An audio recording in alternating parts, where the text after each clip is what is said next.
Lucy Show, starring Lucille Ball.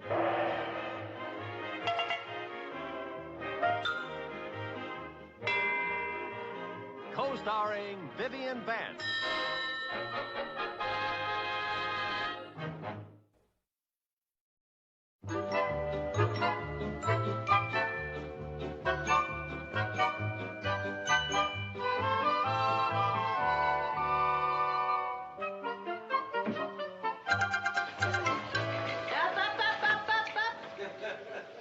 Where are you fellas going? Over to the Y to trap my submarine in the swimming pool. I thought you were going to put that in the bathtub. I tried it, but the bathtub isn't good for submarines. If you ask me, the bathtub isn't good for anything. Gee, look at all the swell puddle. Have fun. Look at all this wild puddle. It's very interesting, you know. They walk all the way to the Y in the pouring rain, stepping in every puddle, and I can't get that kid near a bathtub without a gun in his back. Well, girl, I think I'll go up to my room. It's a great morning for a nice long nap. Well, that's a good idea. Get a lot of sleep so you can stay awake tonight. What does that mean? It means you had one of your nightmares. You talked in your sleep last night. Oh, did I do that again? Yeah, I could hear you all the way down to my room. It was very disturbing. What did I say? I couldn't quite make out. That's what was so disturbing. I'll try to speak up next time. Okay. Ooh, what was that? What was what? Felt like there was water in my head. The roof is leaking again. Oh, for heaven's sake. It'll ruin my new kitchen. Oh. Pull the rug back. Oh, for heaven's sake. Good heavens. Oh, why does the roof have to leak every time it rains? I guess it's because sunshine isn't very leaky. Oh, honestly. Lucy, what are you doing? There's another one. What do you think I'm doing? I'm holding up the ceiling. Oh. Put the bowl over there. Okay, here. I don't understand it. I just had the roof fixed. Maybe some of the shingles blew. Hey, wait a minute, Lucy. How could the roof be leaking between the first and second floor? The bathtub. Sure, we must have left the water running. We gotta go turn it off. Oh, honestly. What do you know? You really were holding up the ceiling.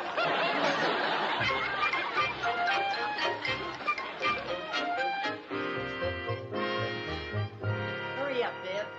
I'm hurrying as fast as I can. Mixing plaster isn't exactly like making a cake, you know. I still don't know why we're doing this. Amateurs just shouldn't attempt a job like this. All right, now, Mr. Peterson told us he charged $40 for this job. But we don't know a doodly squirt about plastering. Okay, Viv, it was your son who let the bathtub run over, so you pay the $40. You know, the more you talk, the more we know about plastering. I thought you'd see it my way. No, Lucy, if you ever give up your career in plastering, you can take up blackmailing. Never mind. Okay, it's ready. My opinion, which isn't worth anything, it's ready. That looks pretty good. Pretty good. It looks so delicious, it's all I can do to keep from licking the bowl. Oh, come on. Ready? Yeah.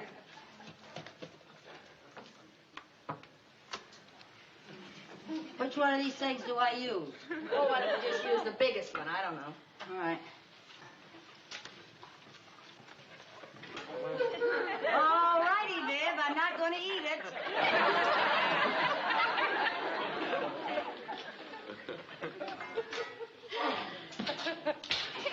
You better keep stirring that or it'll get hard. Oh, Lucy, my arm is tired. Well, you've got to keep stirring. I don't know how much more I'll need.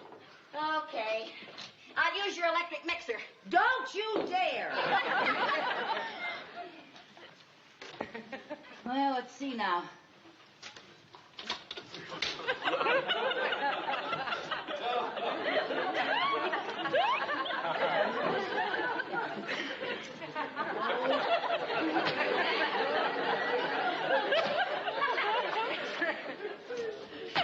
Boy, the floor will never leak.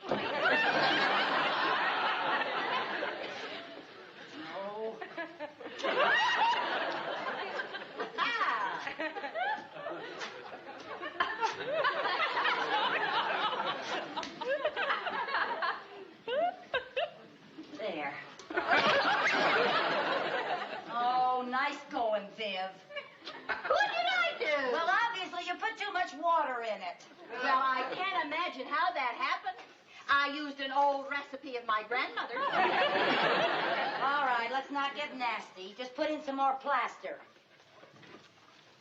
Okay, come on, try this. Okay.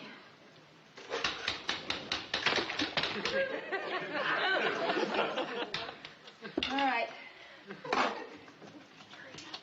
You stir it enough? If I stir it any more, it'll turn to butter. All right, come on. Give me some more. A little bit more. Come on. Yeah, that's enough. Okay. There you go. Thank you. Now, if that does it right, I'm going to turn in my union card. Well, it better be right, girl. Boy, I know why plasters make so much money. They have to take so much abuse.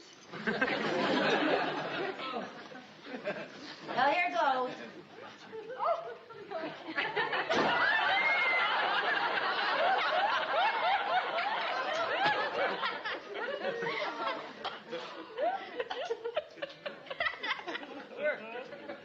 That should do it.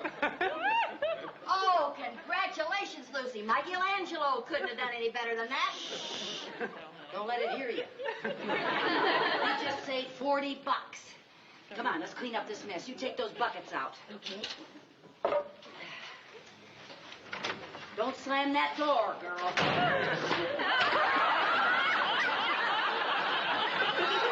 Say something.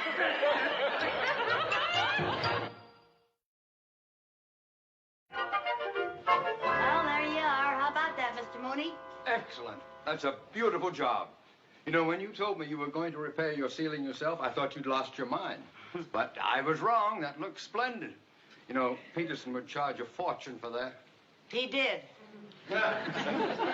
Peterson did that? Yes, but before you look at the bill, I want to tell you something. Come here. No. Now, look, Mrs. Bagley's taking a nap in the living room, so when you yell at me, would you please yell quietly?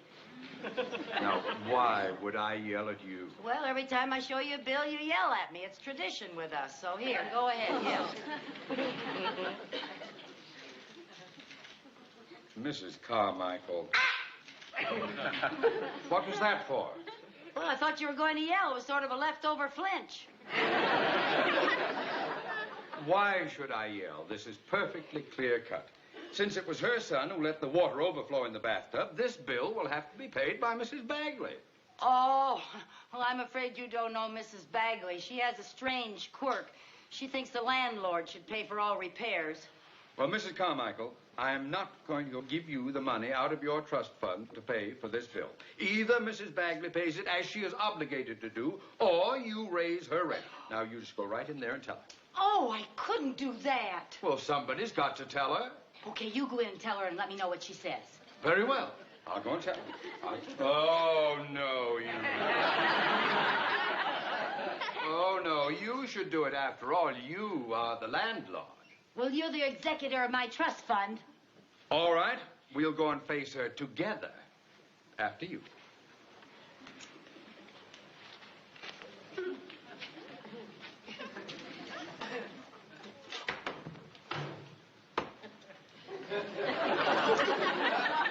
Mrs. Carmichael.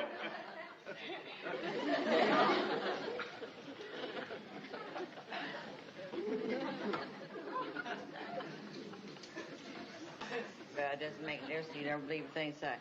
You don't believe me? Ask Lucy. Yeah, Lucy, that's exactly what she thought. It didn't make no difference to me, though, one way or another. She's having a dream, and I hate to interrupt. Let's come back when she's awake. Now.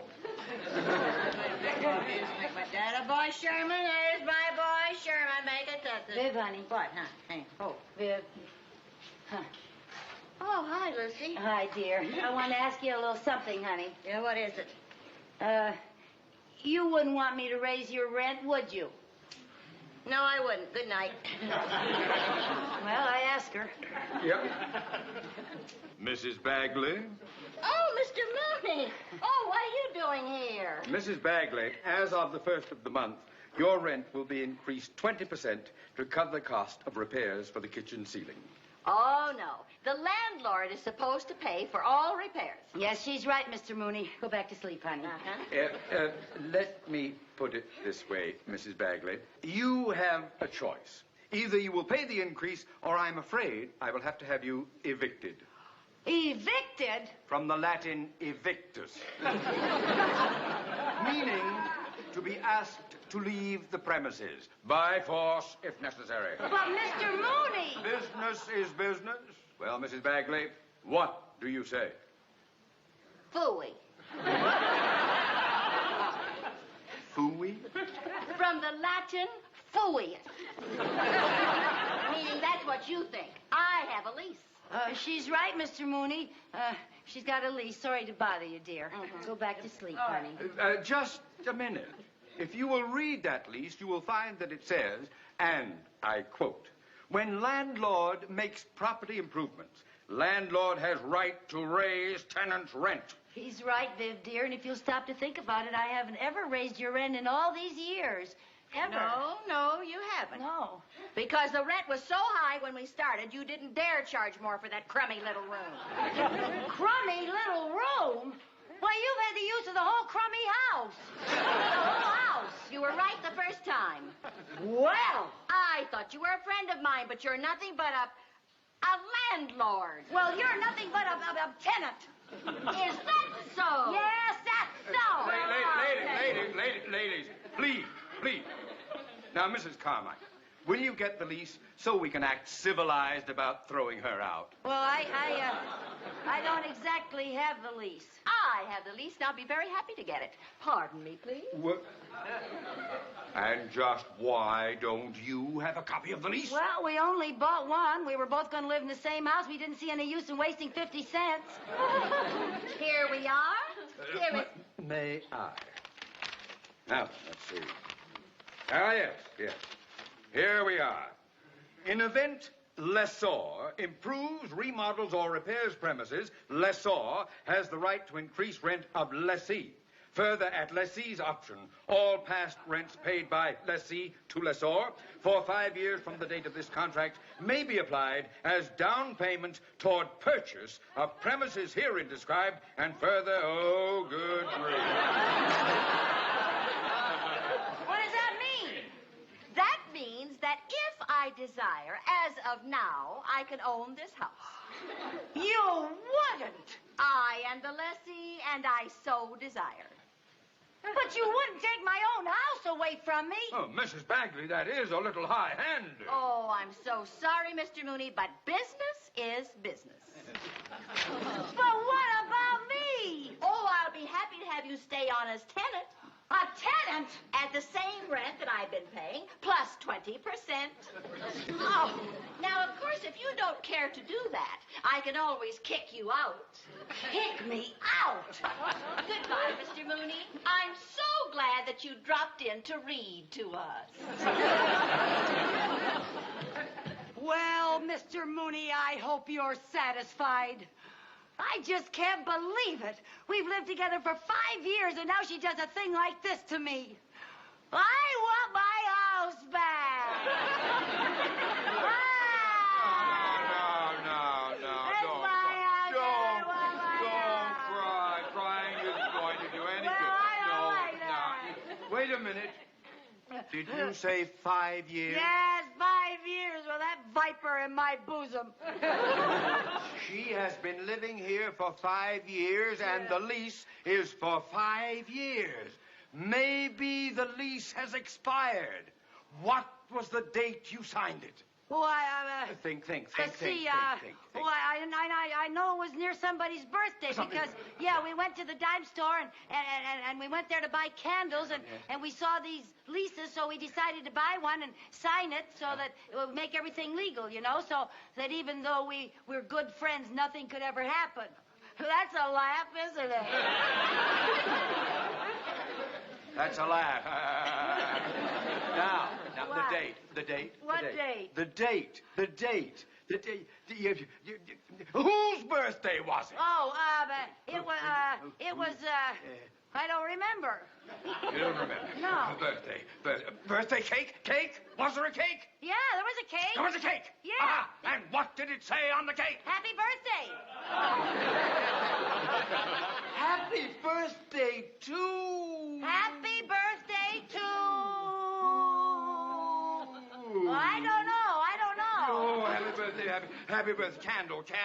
Birthday party. There was a party. Yeah, there was a party. There was a party. Yeah, there was a party. And you were there. Yeah, I was there. And a lot of people were there. Yeah, there were a lot Everybody of kids, there. a lot of candles. And you bought the candles Yeah, to we put had on the cake. those. And you Yeah. lighted the candles, Yeah, we and had they were a lot on of the cake, candles. They were and on the the cake cake. was all bright. Yeah, Now, yeah. can you see the cake? Yes, I can see the cake. Good. Yeah. And on the cake it says, Happy birthday to Good, baby.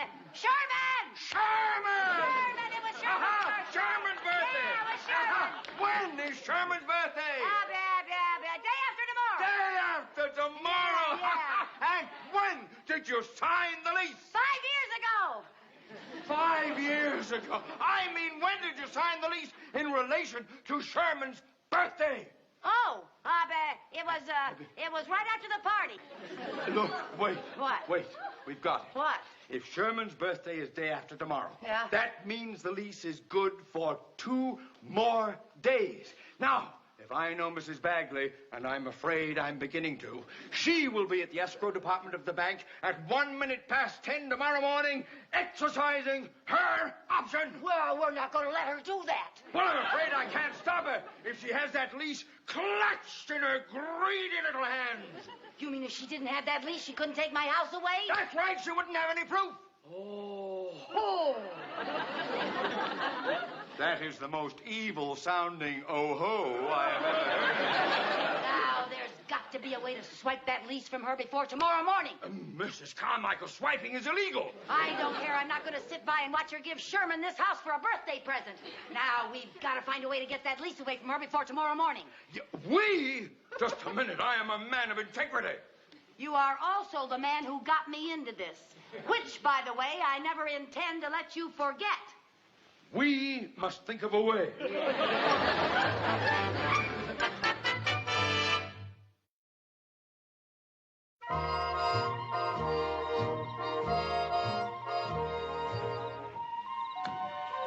Come on, hurry up. Yeah, come on, give me the pole. Yeah. Okay, I got it. Come on.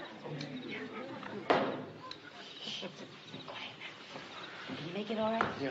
Oh, is this a thing for a grown bank president to be doing? Oh, come on. Nick, be careful. I still think this is the craziest scheme I've ever heard of. What's crazy about it? Maybe it'll work. You said you were an excellent fisherman.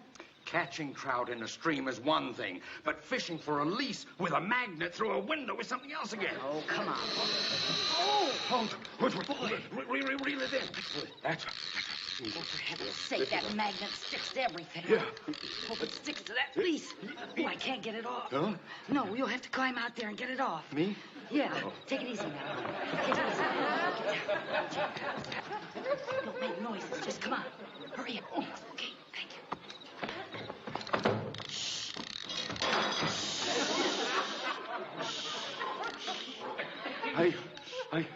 Are you sure she locked her bedroom door? I am positive she put the lease in her pajama pocket, said goodnight with a sneer, and locked the door behind her. Oh.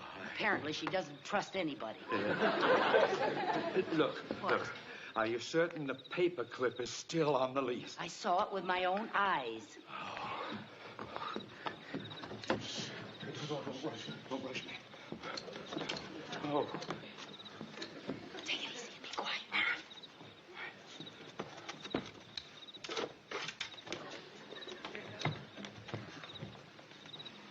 There she is, sleeping like a baby.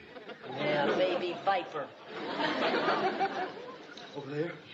Don't make so much noise.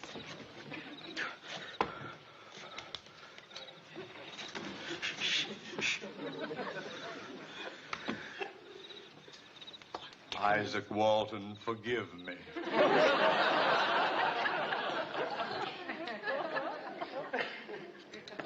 Don't rush me. Wait a minute.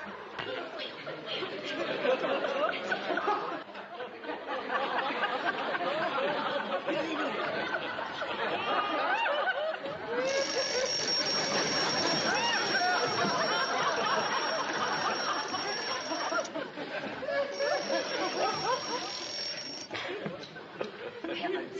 Try it again. Watch what you're doing. I will. Get way up and get the lease. Wait. doing?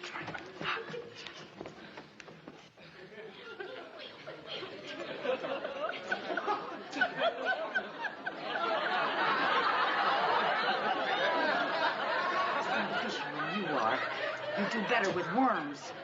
Well, it's a good night for it. They're certainly biting. For heaven's sake, this time go after the lease, will you? Oh, how would you like to try your luck? Well, I couldn't do any worse. All right.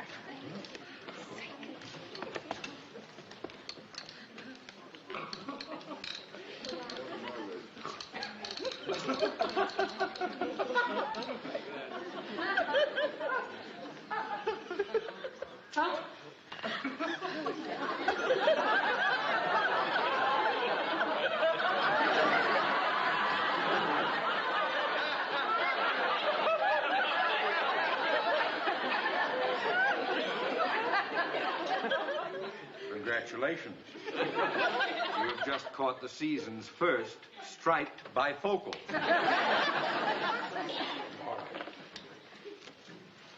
What you got? Yeah, What you got? What you got?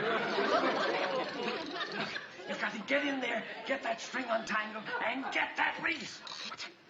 Hold on.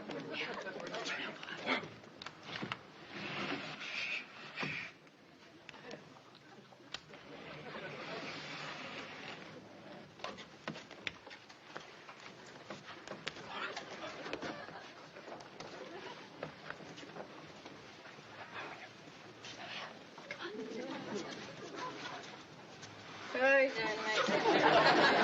Not to me. I couldn't care less, really, no. She's talking in her sleep again.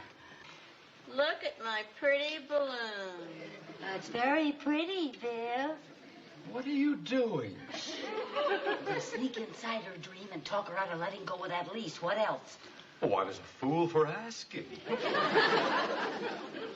See the pretty balloon? Viv, honey, can I have your balloon? No, it's mine. But it's such a pretty red balloon. It's blue. Anyone can see it's blue. It's a very pretty blue balloon, Viv.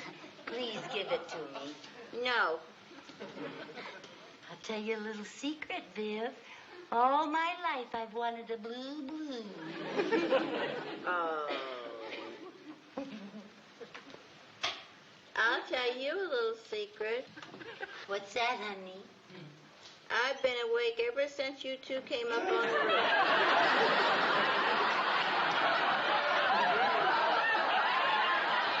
That's a terrible thing to do. What do you mean a terrible thing to do? What about that, huh? How'd that get there? Oh, calm now, Lucy. Well, I was desperate. I was trying to get my house back. I wasn't going to take your house. You're my best friend. I just said that because you were going to evict me. Really? Yes. Oh, I wasn't going to evict you, Viv. No? You're my best friend. But I know it. Well, Ladies, before you exchange friendship rings, don't you think we ought to settle who is going to pay the bill for the kitchen ceiling? We'll split the cost. Okay. Good idea. 3 ways. 3 ways? 3 ways? Yeah, me and Viv and you. Just a minute. What makes you think that I will pay part of that bill? Because you were the one that got us fighting in the first place. Well, I am not going to pay it. Well, all right.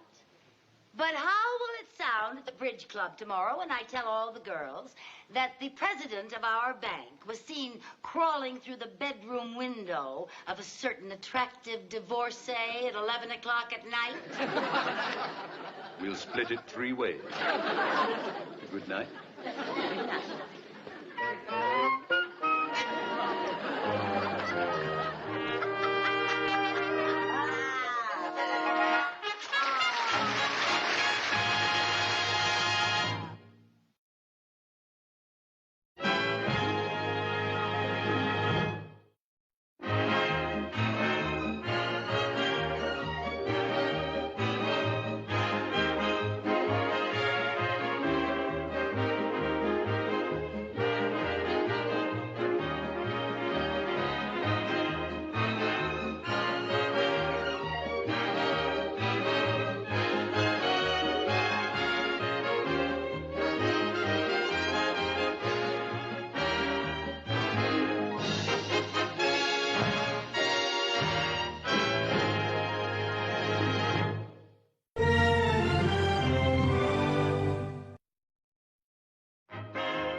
Lucy Show, starring Lucille Ball.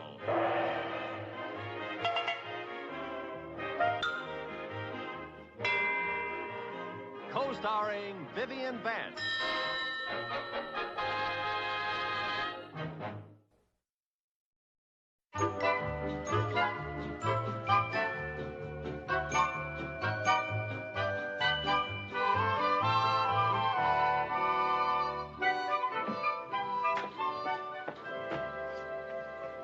Gee, I'm glad those carpenters are out of here and we finished redecorating. Now that I realize our company is so Tony.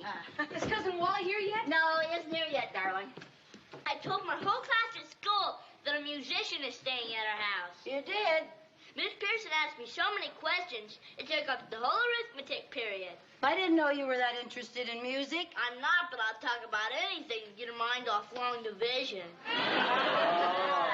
Mom, I thought Cousin Wally was with the McKeesport Businessman Symphony. Well, he was, darling, but the percussionist with the Manhattan Symphony had an accident and quit, so they sent for Wally. Hey, what kind of an accident? Well, it seems that during a credenza, he got carried away and pinched his nose between the cymbals. Oh, that was lucky for Wally, though, wasn't it? Oh, I finished cleaning up my room, Mom. thank you, dear. And I hid all my rock and roll records like you told me to. Thank you very much. I don't think it'll hurt you too much to go 24 hours without hearing the surfers stomp. Oh, that must be Wally. Oh. Hi, Wally.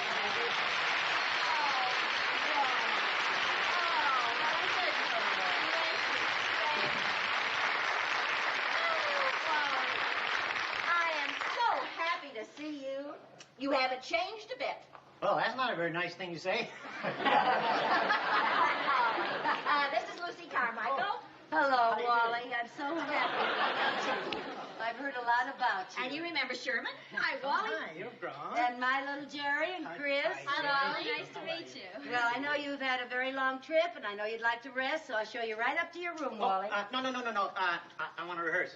I want to get in as much rehearsal as I can before the concert tomorrow evening, if you don't mind. Oh, we don't mind at all. No. I'll go out and get the rest of my instruments. Oh, that's all right. The kids and I'll get them. You two must have a lot to talk about. Come on, kids. Oh, thanks, All right. Lucy. You be careful. Yeah, we'll be careful. Take your hat. Thank you. Go right over there and sit down, Wally.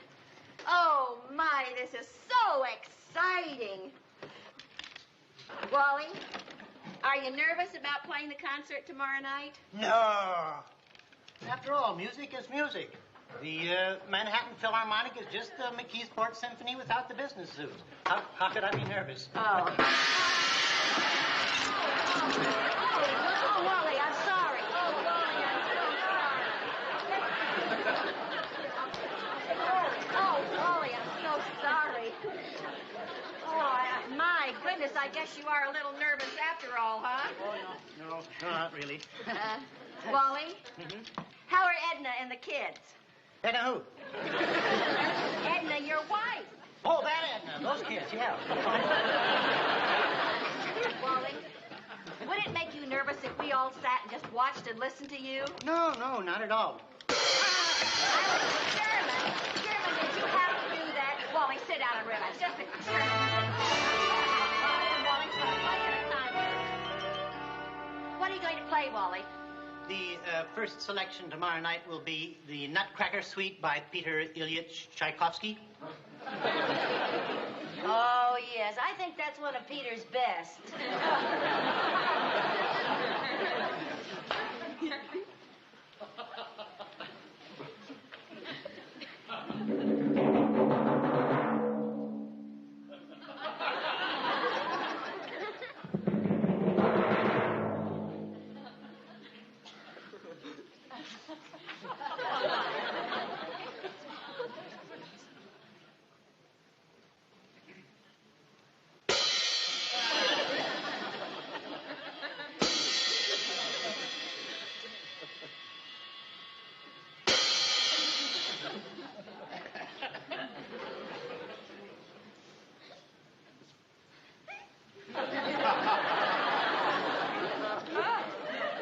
That's where the violins come in.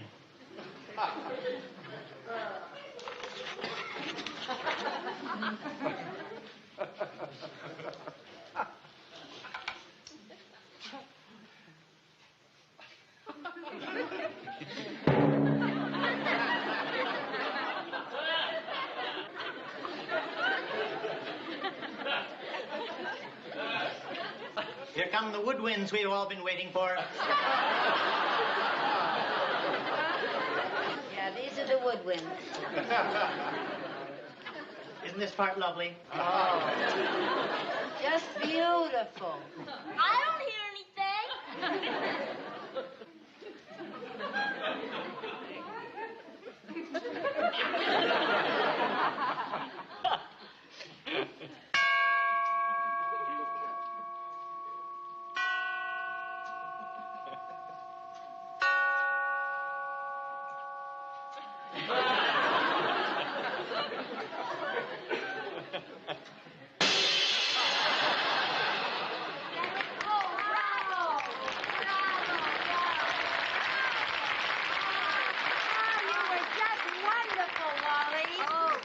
I was just dreadful. I'll never be ready for the concert tomorrow evening. I'm just too nervous.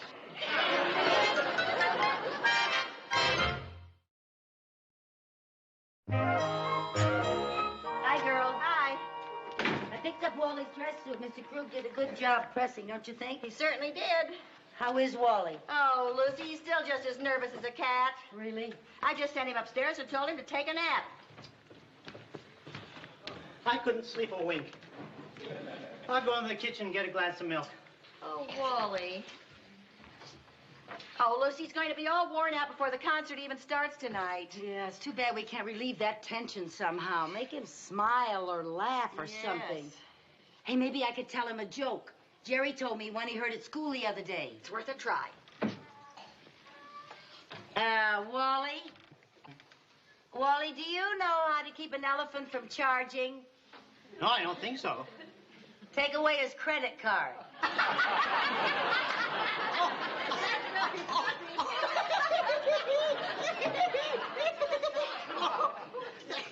Take away his credit card. Oh, that is goofy. Where on earth did you... Oh, no. Oh. What's the matter? I laughed so hard I got the hiccups. The hiccup? I can't play a concert when I have the hiccups. Oh. It throws off all my timing. Don't worry, they'll go away. Oh, Wally, I have a sure cure for the hiccups. Wait a minute. I doubt if it'll work. The last time I had the hiccups, it took me 2 days to get rid of them. Really? All righty now, Wally. You just bite on this line. Oh, no. I don't like limes. They're too sour. That's just it. They're so sour, they'll take your mind off of your hiccups. Nothing doing. Now, come on, Wally. I'd rather have the hiccups. Wally, No. just give it a chance, for heaven's sake. Come on now, Wally. All right, I'll hold him and you put it in his mouth. All right. We did it.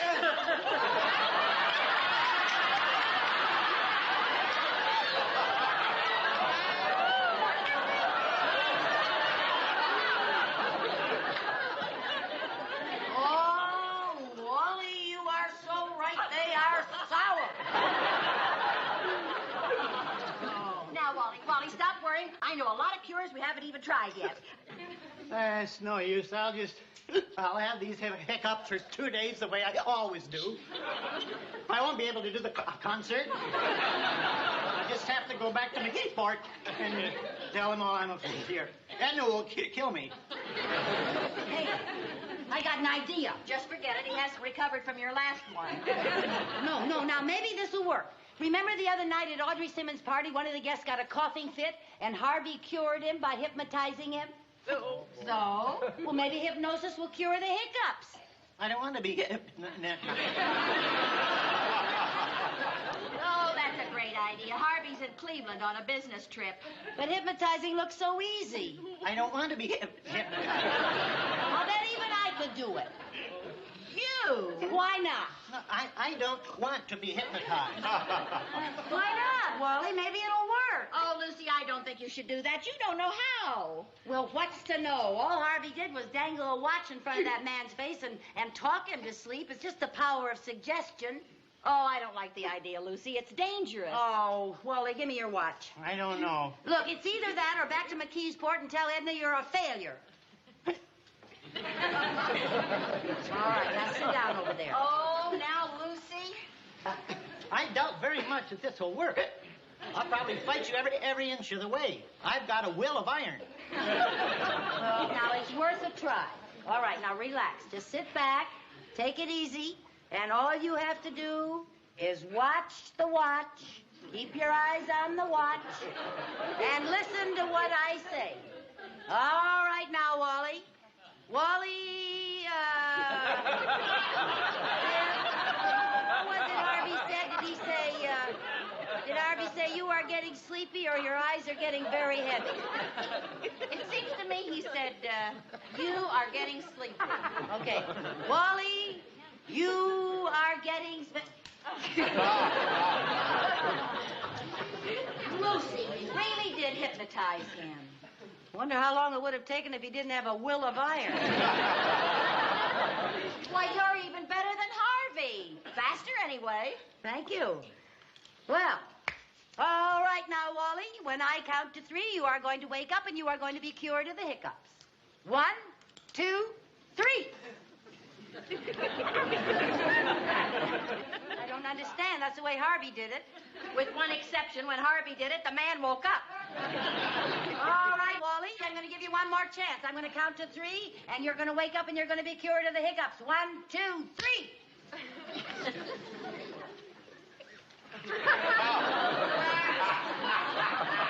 All right, that's what I call being hypnotized. Oh, Lucy, this is terrible.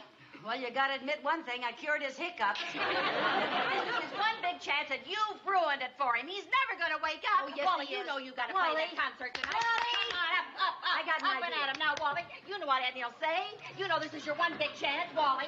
Wally. Wake up. That isn't doing a bit of good, Lucille. Come on now. Wally. Wally. Wait a minute. You can't. I got an idea. I know how we can save Wally's job. How?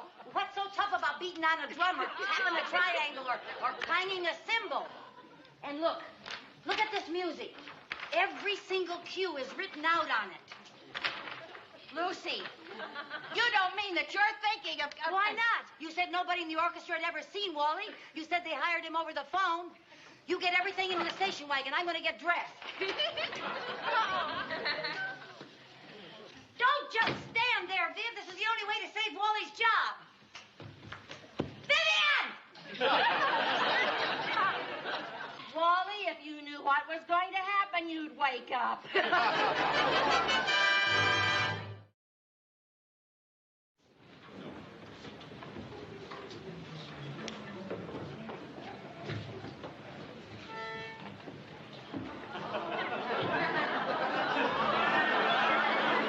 Ladies and gentlemen, the conductor of the Manhattan Symphony, Mr. Chuck Rock.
starring Vivian Vance.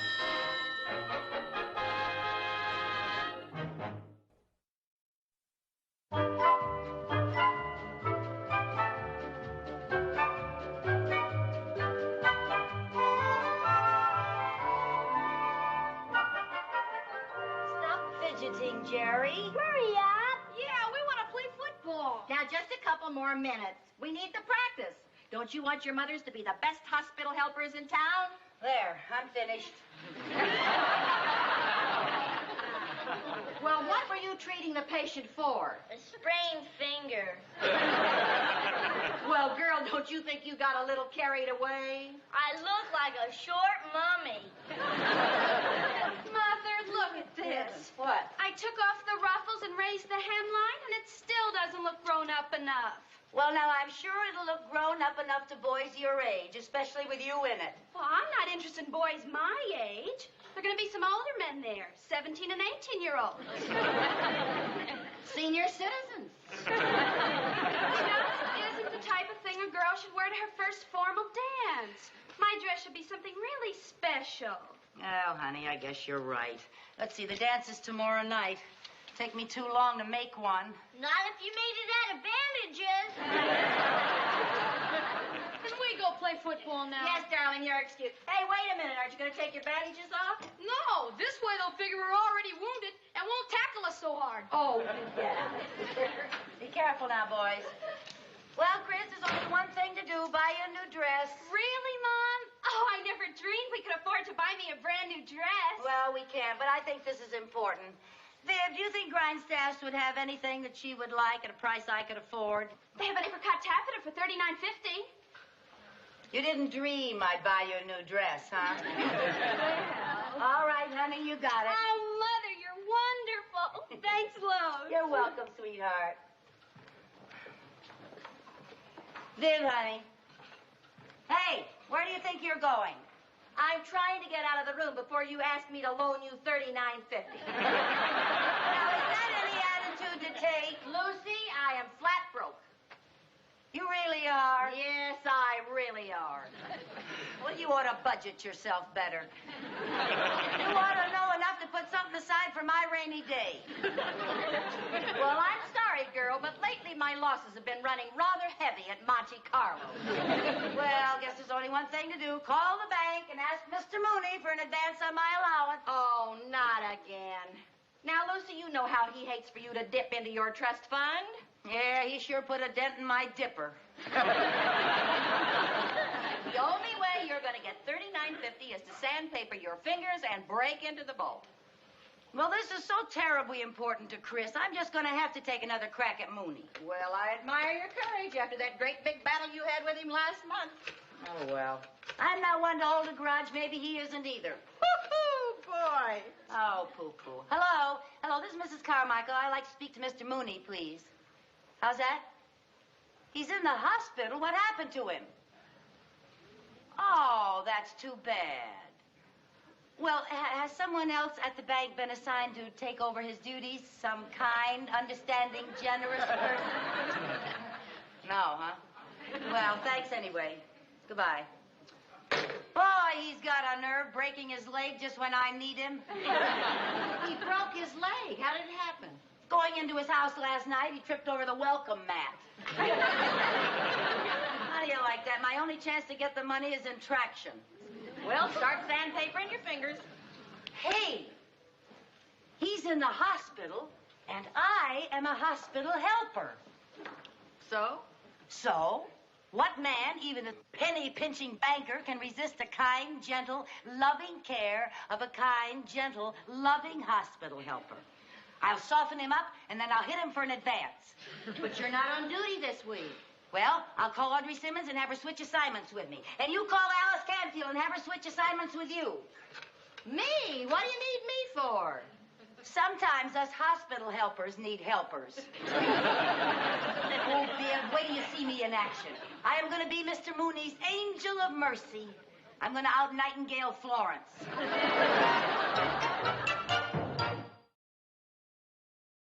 There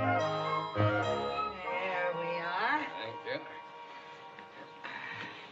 Now, does that feel a little better? Ooh, yes. Now, is there anything else I can get for you, Mr. Mooney? No, thank you, Mrs. Blake. All right, fine. Well, you just lay here and get your rest. Yes.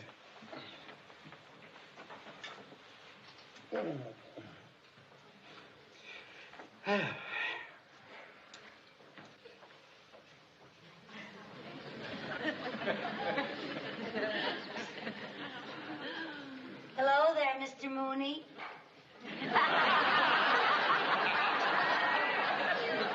Hospital helper Lucy Carmichael reporting for duty. Oh, no. And how are we feeling this morning? We have just had a relapse. Look, Mrs. Carmichael, before I agreed to be hospitalized, they told me that you would not be on duty for 2 full weeks. My only hope is that I'm delirious and you're an hallucination. Oh, now, Mr. Mooney. Can I do anything to make you more comfy? Yes. Get out. Now, Mr. Mooney, that's no attitude to take. While you're here, you are a patient and I am a nurse. My only purpose is to ease your suffering. Oh, how refreshing. Usually, your only purpose is to ask for an advance on your allowance. Yeah. Well, what can I do to make things more pleasant for you? Fluff up your Betty Bye? Betty Bye. Oh, no, thank you. My Betty Bye is sufficiently fluffed. All righty. Now then, shall we crank up your bed a little? If you think you can manage it. Oh, yes, sir. Say, speaking of formal dances... Were we? Well, yes. As a matter of fact, we were. That is, my daughter and I were. Crank, Mrs. Carmichael, crank, crank, crank. All righty.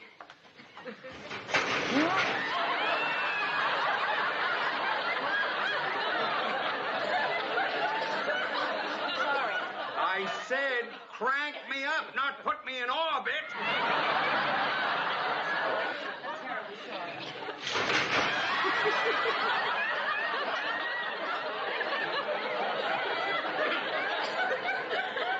Mrs. Carmichael, will you please get out of here before you break my back? No, I'm terribly sorry, Mr. Mooney. You just relax. Now, easy does it. Easy does it. Upsy-daisy. There we go. There you are. Now, Mrs. Carmichael, will you leave me alone? Say, speaking of alone... I'll get it. Hello? Yes, this is his room. Yes, this is his nurse speaking. Oh, there's a Western Union message for you. Oh, yes, I'll take it. Oh, you happen to have a pen on you? No, I left it in my other hospital coat. Oh, here's one. I don't suppose you have a piece of paper either, do you? No, I'm afraid I wasn't planning ahead when I slipped on that welcome mat. Oh, all right. Go ahead. Give me the message. Yes. Wishing you a recovery. Friends at the bank. I see. And from George, Elaine, Philip, William, Alice, Eric, Dick, and Virginia.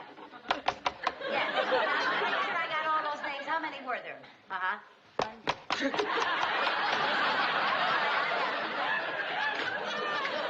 Now, wasn't that nice of all your friends at the bank? Would you like to read?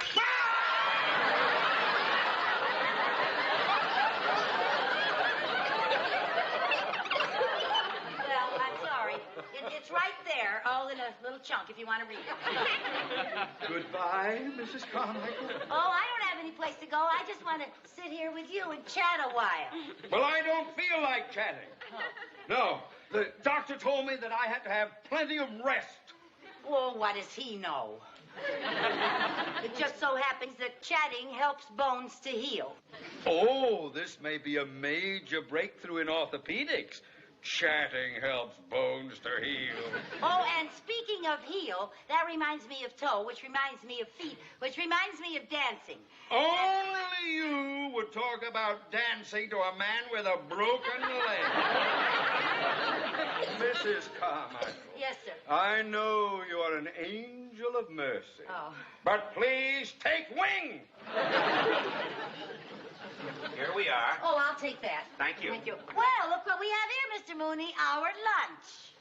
We are not very hungry. Well, now, when we are convalescing, we must take our nourishment so that we get strong enough to get out of our beddy by. Betty, Mrs. Carmichael.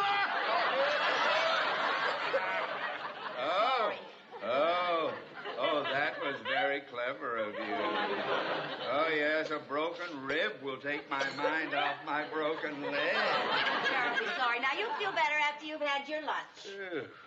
Now, let's see what we have. Oh, chicken soup. Chicken soup is very good to calm the nerves. Chatting heals bones. Chicken soup soothes the nerves. Right. Dr. Hutchinson certainly wasted his time going to medical school. Well, that could be, yes. Yeah. Oh, look at this. Turkey gravy, mashed potatoes, and creamed beets. What yummies. Mrs. Carmichael, will you leave me alone with my yummy? No, sir. I'm going to feed you. I'm perfectly capable. Oh, of no, feeding you're not. myself. You're not strong enough to feed Mrs. yourself. Carmichael, Now, let's Mrs. open our mouth. Let's open I can feed myself. Now, I'm not a child. Mrs. Carmichael, I'm going to feed myself. Well, all right, sir, if that's the way you want it.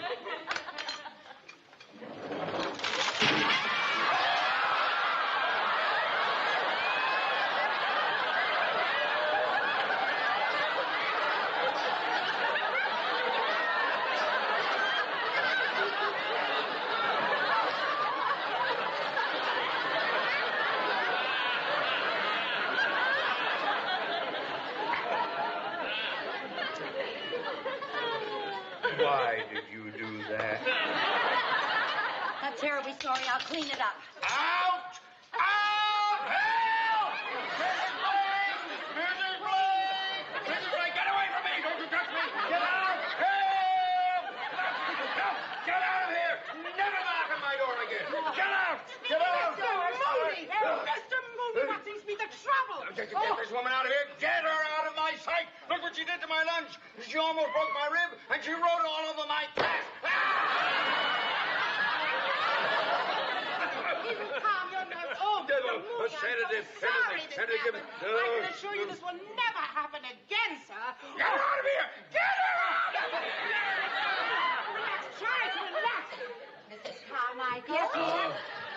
You are not to come in this room again. No, ma'am. You are not to come on this floor again. No, ma'am. In fact, if I see you on this floor again, I'll have you dismissed. Yes, ma'am. Wait! I just remembered. You are the one who gave me that welcome mat! Yes,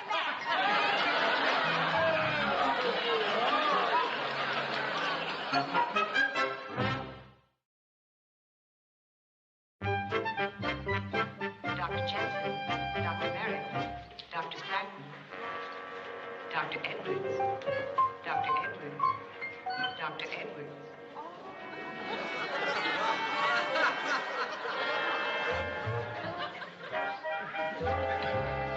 Nurse, I'll be in 305. Yes, Mrs. White. Good day. Hello there.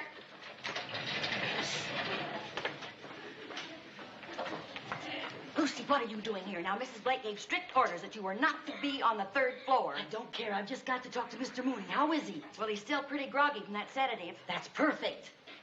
It is? Yeah. While he's groggy, I'll get him to sign a check. That way he'll be giving me money without knowing it.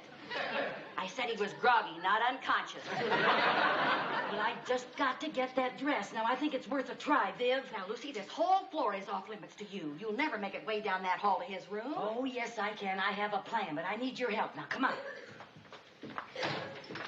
Hello.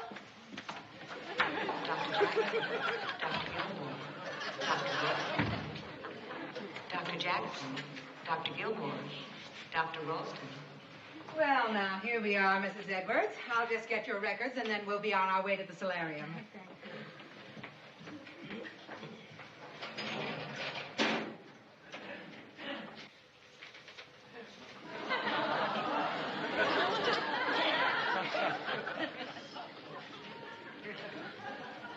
Oh, a nurse. Yes? Would you come with me, please? Oh, it'll only be a minute. But I now, have come to, with me now, please.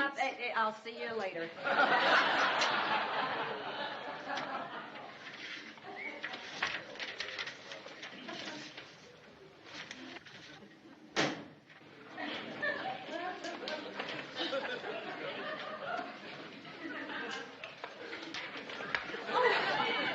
Excuse me.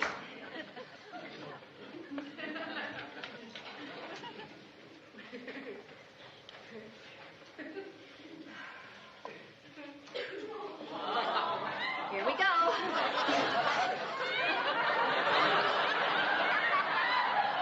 All right, now, Mrs. Edwards, we'll be on our way.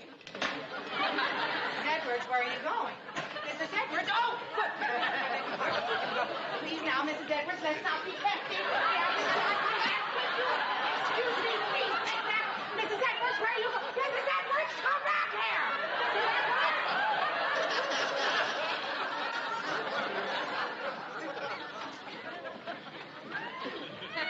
Mrs. Cartwright, nurse, help me catch that volunteer. I want her dismissed from this hospital. This way. Hurry, hurry!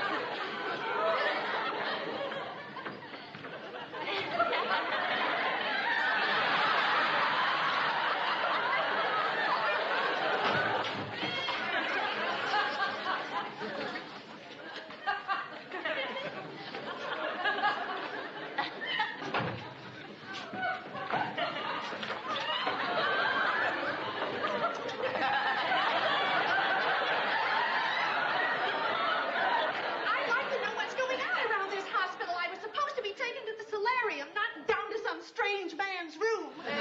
Oh, well, I thought maybe you'd like a little tour. Know your hospital, I always say.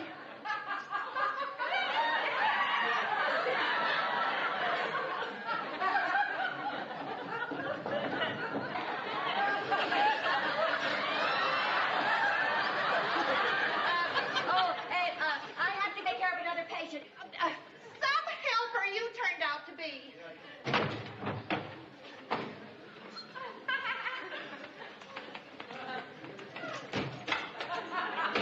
There she is! Grab her!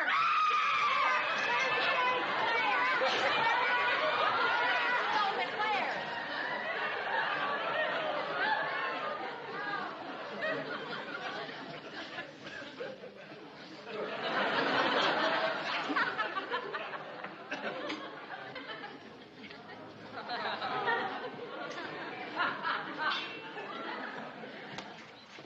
Dr. Davis! Say, Dr. Davis! I was in the gallery when you operated just now. May I congratulate you on that gastric resection? Thank you. I noticed you also repaired a diaphragmatic hernia, besides doing a vagotomy. I did. Oh, I did. Say, Dr. Davis, if you have a few moments, I'd be so honored if you'd care to come and observe. I'm doing my first autopsy. Well, I'd love to, but I've got to perform another one of those gastric, whatchamacallit. Another one? It's not on the same man.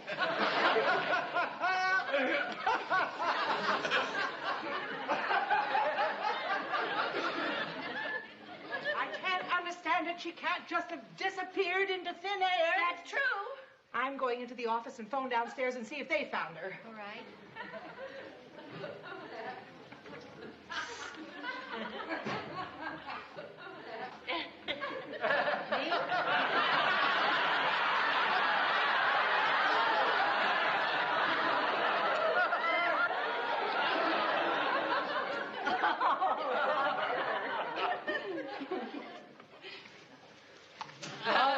marry you. Where have you been? Where did you go?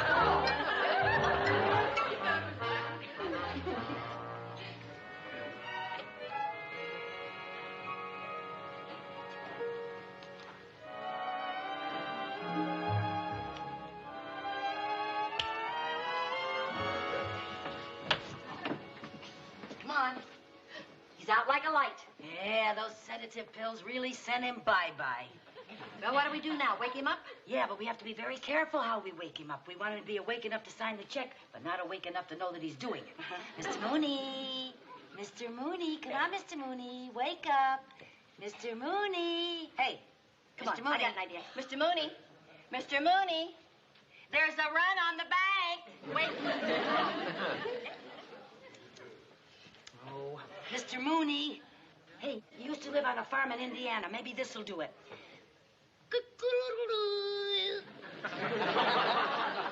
What was that? A rooster. Well, it sounded more like a lovesick hummingbird. I can crow. Let me do it. Okay.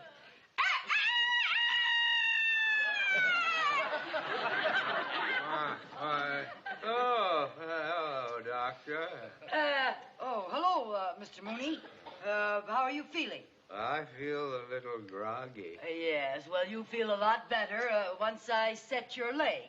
And before I do, I have to have your signature on the release to give me permission. I'm glad to know. You just sign right there, Mr. Mooney. Here. Mr. Mooney. Mr. Mooney, wake up. Do the rooster again.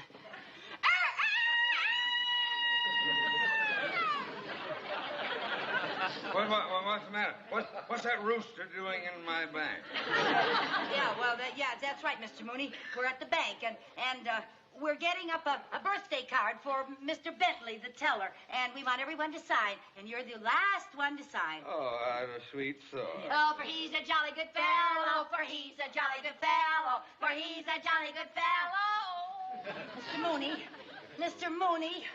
Oh, he signed it. He did. Got it, yeah. Oh, Just good. go get the dress. Oh, wait a minute. What? Look at the way he signed it.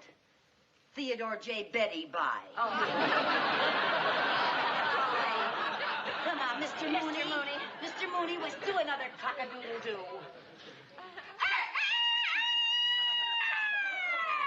What's the matter? What's the matter? Remember, Mr. Mooney, you're at the bank and We're not at the bank. I'm in the hospital. Oh, yes. Yes, you're in the hospital, and we would like you to sign our guest book. All the important patients. We want to sign our guest book. Oh, that's very flattering. Theodore J. Mooney. Mooney. Oh, Mr. Mooney. Wake up, Mr. Mooney. Come on. What did he do What's with the the matter? pen? The pen's gone? Oh, Lucy. What did he do with the pen? Mr. Mooney, come on now. Maybe put it under the bed, Lucy.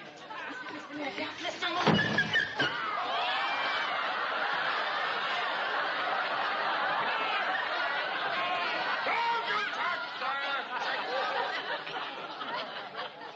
What are you doing under my cast, Dr. Carmichael?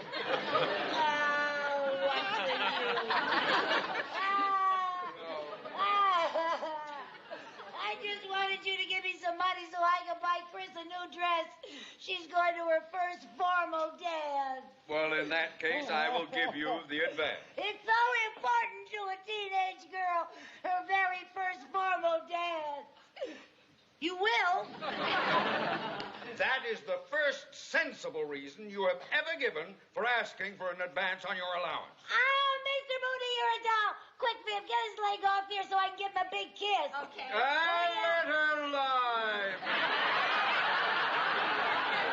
You let her lie.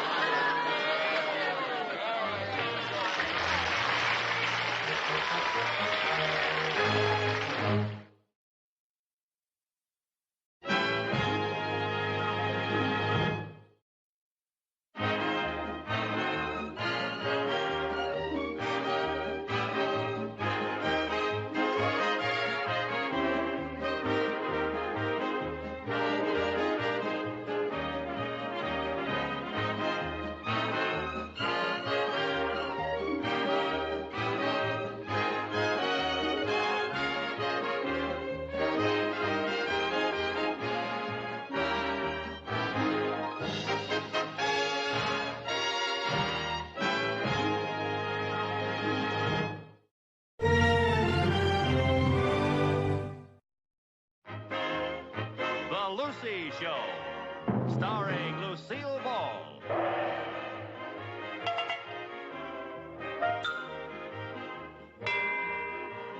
Co-starring Vivian Vance.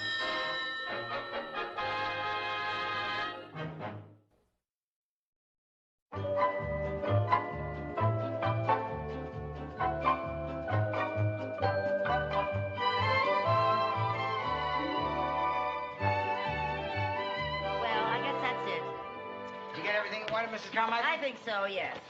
Oh, would you ladies like to enroll in our new art class? Art class? Yes. Gonna meet here every Thursday night. I'll bet you two have a lot of talent. Oh, are you kidding? I can't even draw a straight line. I can't even draw a crooked line. But I thought you two were always enrolling in night school classes. Well, we did, but we stopped. We didn't seem to be getting anything out of them. We haven't met a bachelor yet. Well, let's see. That'll be... Oh, wait a minute. I just thought of something else I have to get. Lucy, what? I better go on to the market. Okay. May I use your back door? Be my guest. Thank you. I'll see you at home. All right, dear. Harold, do you have a world atlas? Oh, I certainly do. They're right over there. Oh. Jerry will get a lot of use out of an atlas. Well, it's not for Jerry, it's for me. He was doing a project last week, and he wanted to know what was England's chief export. All I could think of was Richard Burton. Good morning, Harold. Good morning, Mr. Brooks. How are you today? Fine, thank you. This'll do. That'll be $4.85 altogether. Okay. Oh! Oh, dear. Allow me. I'm terribly sorry. Oh, thank you. Oh, thank you very much. Oh, that's my sandwich. I was eating it in the car. I didn't want it all. Well, I hated to be a litter bug. Oh, I didn't want the apple either. A mouse trap? Sure, with all that food in there, she's bound to have mice. I was taking it back to the hardware store. It didn't work. I know this looks like a lot of junk, but it's all stuff that I need. Well, I guess that's all of it. Well, thank you very much. Not at all. I hope I wasn't any bother. Oh, you weren't any bother, huh? Really? Shall we start over? That'll be $4.85. Oh, yes. Say, Harold, has that print of mine been framed yet? Yes, it's all ready. I'll get it for Oh, you. good. Oh, I see you have some new prints. Yes, they just came in. Oh. Here. Thank you.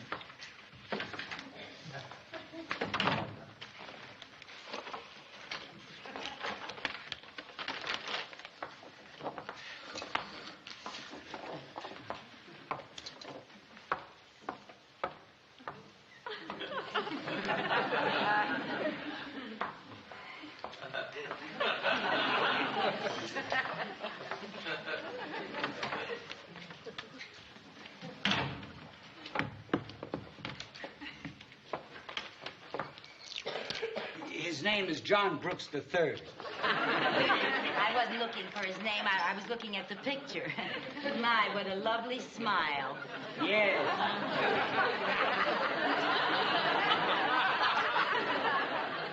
Would you like to be formally introduced? No, that isn't necessary. Well, okay.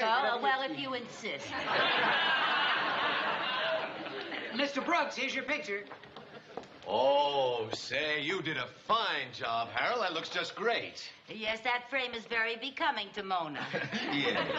Isn't it amazing what a $15 frame can do for a $1 print? True. So you two haven't actually met, have you? No, so we haven't. Mrs. Carmichael, may I present Mr. Brooks? How do you do? Glad to know you. Oh, nice to know you.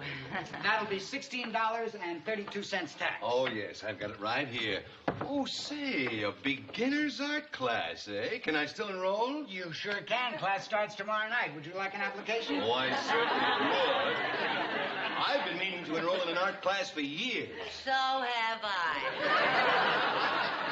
But, Mrs. Carmichael, you Never just... mind, Harold.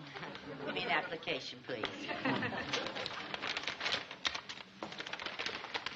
Oh, would you like to share my little desk? Oh, thank you. You know, the reason I have never enrolled in an art class before is because I've been so busy raising my 2 children all alone. Oh. Of course, you probably, your wife takes care of your children and all. Oh, no, I'm not married. Oh. Have you ever enrolled in an art class before? Oh, no, I don't even know if I have any talent. But I do believe that all of us have some sort of creativity bottled up inside of us. I feel the same way. In fact, I think this class might be just the thing to pop my cork. Well, there you are. Yes, there you are. Well, very nice meeting you. Nice meeting you. I'll see you in class. Oh. Oh, thank you. Goodbye. Goodbye.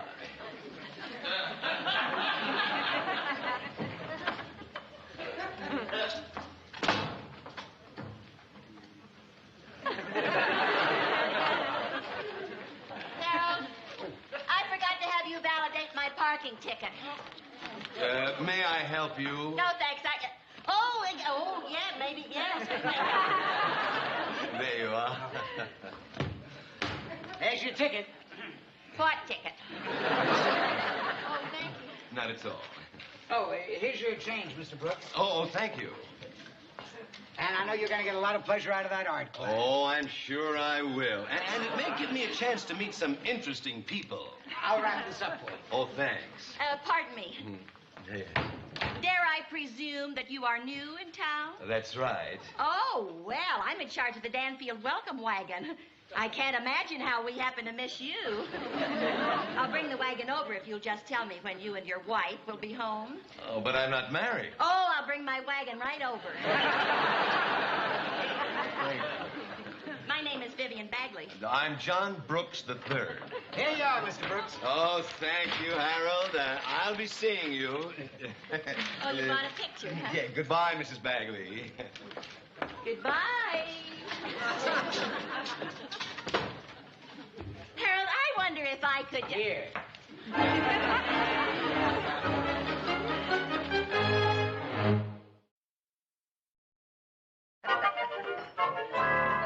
Oh, Viv, I almost forgot to tell you. I'm going out tonight. Will you do the dishes? I was just going to ask you to. I'm going out tonight, too. Oh, for heaven's sake. Well, Oh, I'm afraid I can't do the dishes. Cynthia's coming over and we're studying French together. well, merci beaucoup a lot. Sorry, I have a Spanish test. Well, Oh. I'd love to do the dishes. well, now, how come you're so eager to do the dishes? I thought you had homework to do. Yes, but I'm willing to forget it if you are. Never mind, young man. I could sure use your practice For what? for when I get married. A good husband knows how to wash dishes. Well, a good husband doesn't flunk the 4th grade. Now, you go on to your homework. Good husband. Come on, we'll stack them, then we'll do them later when we come home. Okay. I didn't know you were busy tonight. What are you doing? I enrolled in that art class. You did? Yeah. So did I. Well, good for you. You know, Viv, I just got to thinking. There's going to be a big cultural explosion in America, and I want to be a part of it. I met a cute man who enrolled, too. Oh, what a coincidence. 2 cute men in the same class. What's yours like? Well, he's kind of tall and terribly handsome. So's mine. And he has beautiful manners and a wonderful personality. So's mine. And he's just the perfect age for me. So's mine. And his name is John Brooks III. So's mine. John Brooks III? Now, look, Viv, I'll make you a deal. You give me John Brooks III, and you can have John Brooks IV, 5th, 6th, and 7th. Now it's been doing. All right, if that's the way you want it, then it's every woman for herself. You bet it is. All right, and no holds barred. No holds barred. That's right.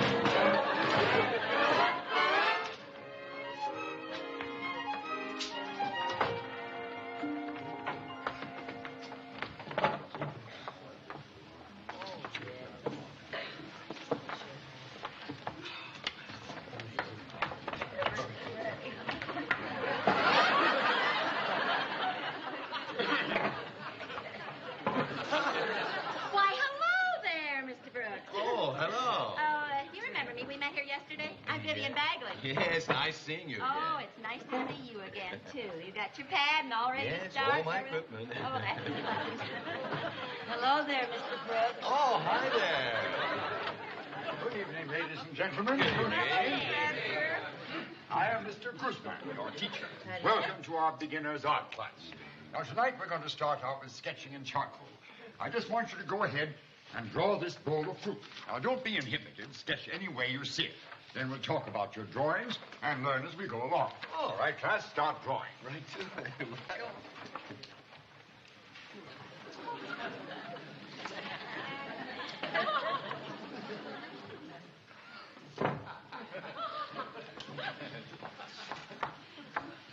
Would you mind changing seats with me, please?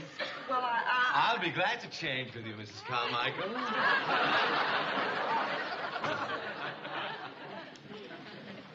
Change my perspective. There.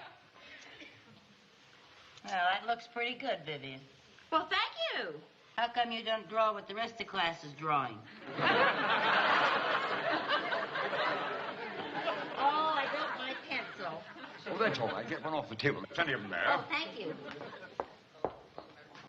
My, that's nice. That looks real. Sit down, dear.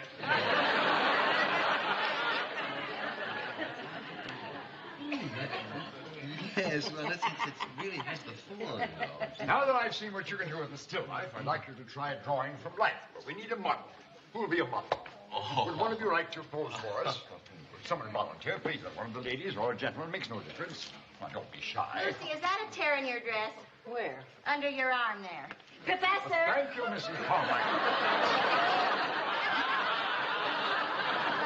Very nice of you to volunteer. Well, I really didn't. Oh, it's nothing. All you have to do is sit still so the class can sketch you. Well, I don't know. Oh, go ahead, Mrs. Carmichael. You have such wonderful cheekbones.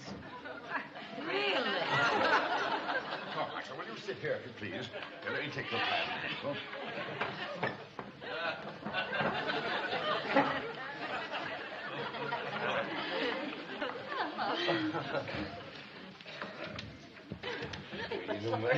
Now, Mrs. Carmichael, will you strike a natural pose? Better make it something comfortable because you'll have to sit quite still and not move for about half an hour. A half an hour? Mr. Brooks, Oh? could you see my cheekbones from there? Oh, yeah. Don't move. That's it, class. Start drawing.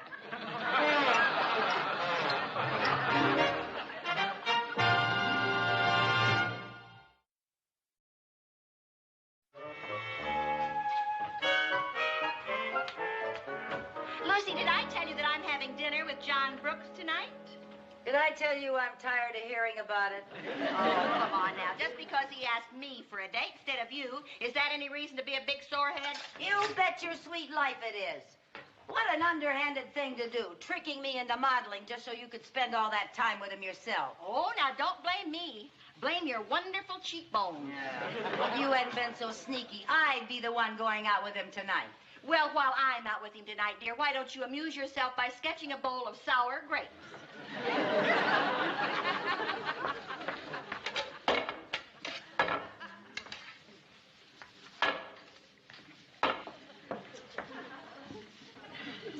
Yeah, well, you're right, Viv. I shouldn't be a sore loser.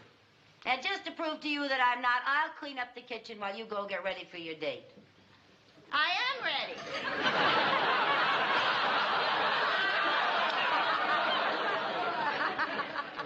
You gonna wear that? Yes. Oh.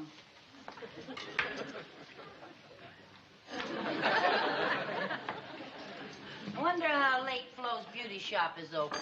I don't know why. I just thought perhaps you'd have time to go and get your hair done. I had my hair done this afternoon. Oh, I'm sorry, Viv. Yes, I see you did. Well, I guess even Flo has her off days. Well, I thought it looked pretty good. Of course, Flo did squeeze me in between appointments. Yeah. Look, dear, now you don't want to go out with him unless you're looking your best. Now, do you? Well, no. Now, but why don't you call him? Tell him you have a headache. I'd be very glad to go in your place. Well, I thought... Oh, no, you don't. No. I'm keeping that date, and that's all there is to it. But that was a nice try, Lucy. Oh, dear heaven.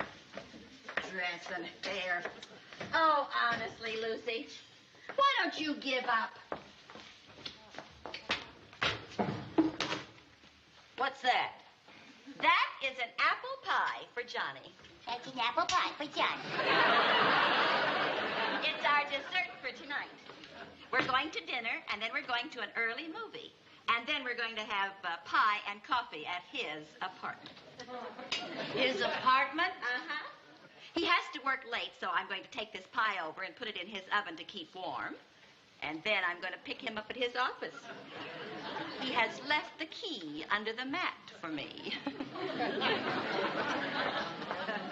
Don't wait up for me, dear. I may be very late.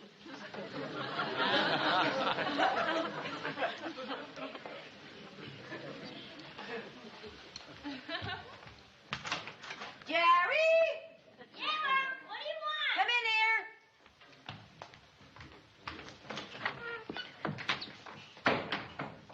Yeah, Mom. What do you want? I want you to go to the store and get me 3 jars of hot peppers, 2 cans of anchovies, and 1 bottle of Tabasco sauce. I am going to bake an apple pie.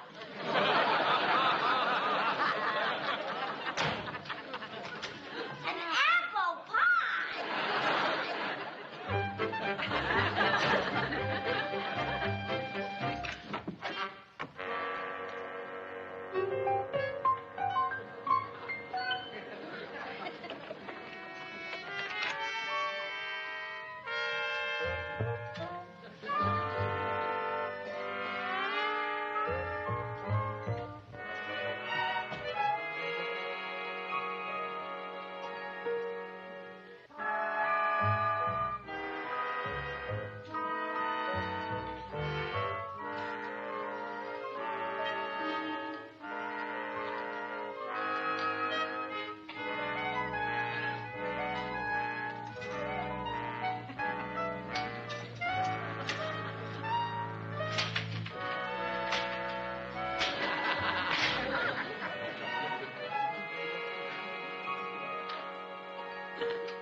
Oh, John, you're so funny.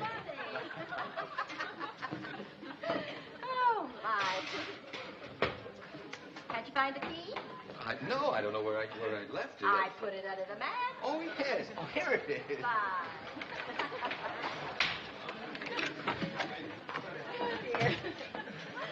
I hope you didn't mind not going to the movies. I hate to wait in line. Oh, I didn't mind missing that movie at all. This is the darlingest department. Well, it'll be a lot nicer when I get those pictures hung. It's still a little messy. Say, Viv, would you just throw these into the bedroom while I turn on some records? I just love to. Thank you.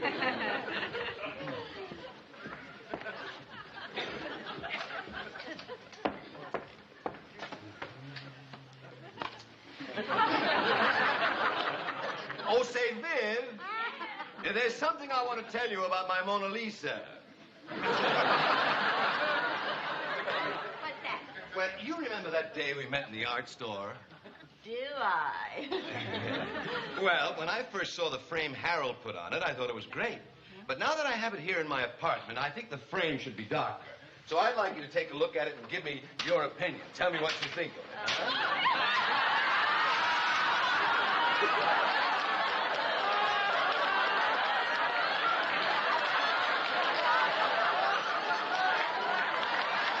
Well, tell me what you think of it. What was that? I say, what do you think of it? Think of what? The frame. Oh, yes. Oh, I think it's lovely. I wouldn't change a thing. Oh, good. I'm glad you like it. Now, where do you think I should hang it? What do you think about that wall? Oh, that wall would just be fine. Or maybe this wall over here? Oh, I think it'd look beautiful on that wall. Except maybe the light might be too dark. Oh, yes, the light might be too dark. Well, let's not worry about it. I certainly don't have to think of where I'm going to hang it tonight. No, you don't. Oh, now, wait a minute. Wouldn't you like for me to serve the pie and coffee?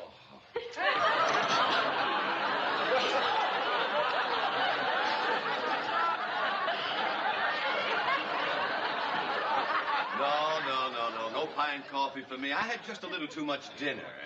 Oh, my, that was a wonderful dinner. Wasn't it, though? It's just too bad you couldn't talk your friend, Mrs. Carmichael, into joining us. Oh, I tried to. I just begged her to come along. But you know, lately she doesn't seem to care much about going out. Oh? She seems perfectly content just to stay at home with her 2 children and her cats and her parrot. But you show me the rest of the apartment. I've only seen the living room and the bedroom. But I noticed you had a terrace. I'd like to see your terrace. Well, Take another look at that picture. What? Mona Lisa is Mona Lucy. What? Do you mind if I have a little fun? No. Go ahead. Oh, that really is a lovely terrace. Yeah, lovely view, too. I love the whole apartment.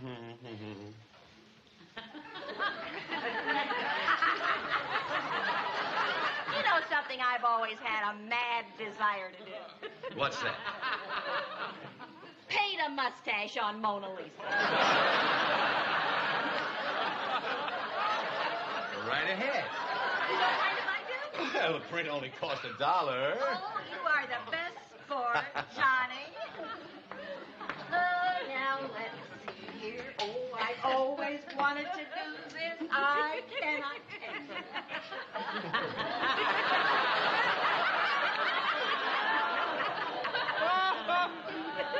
How's that? Oh, that's quite an improvement. How do you think Mona would look with big, bushy, black eyebrows? Be my guest. Shall I? Sure. Why not? Why not?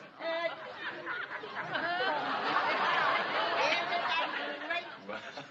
There, now, how's that? Oh, how about a beard? A beard. A beard. Let's do it. All right, beard, that's it. That's about it.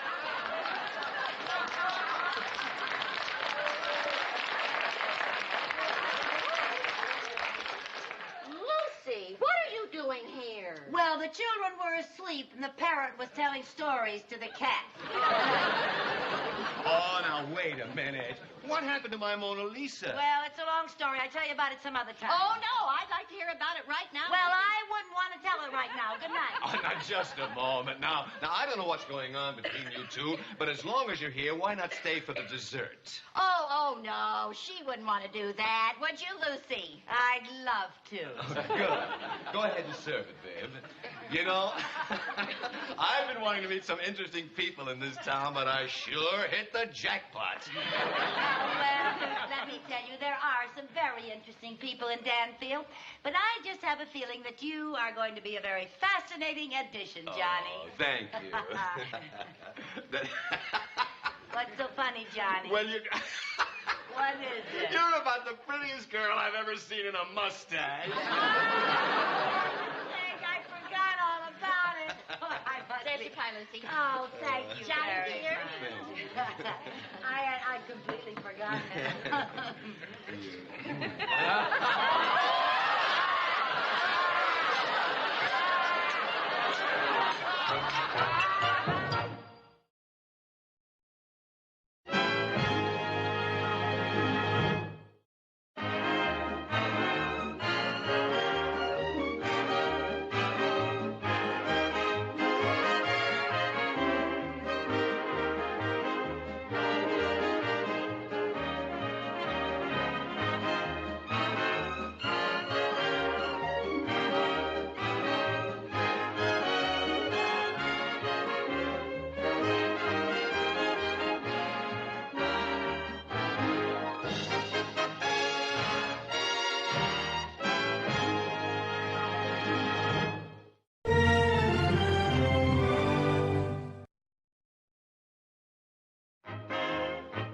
The Lucy Show, starring Lucille Ball.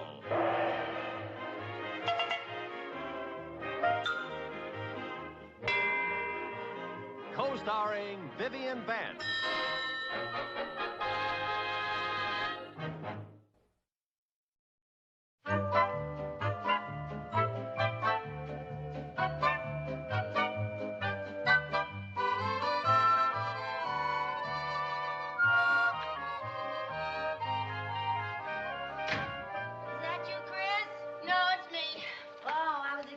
Chris.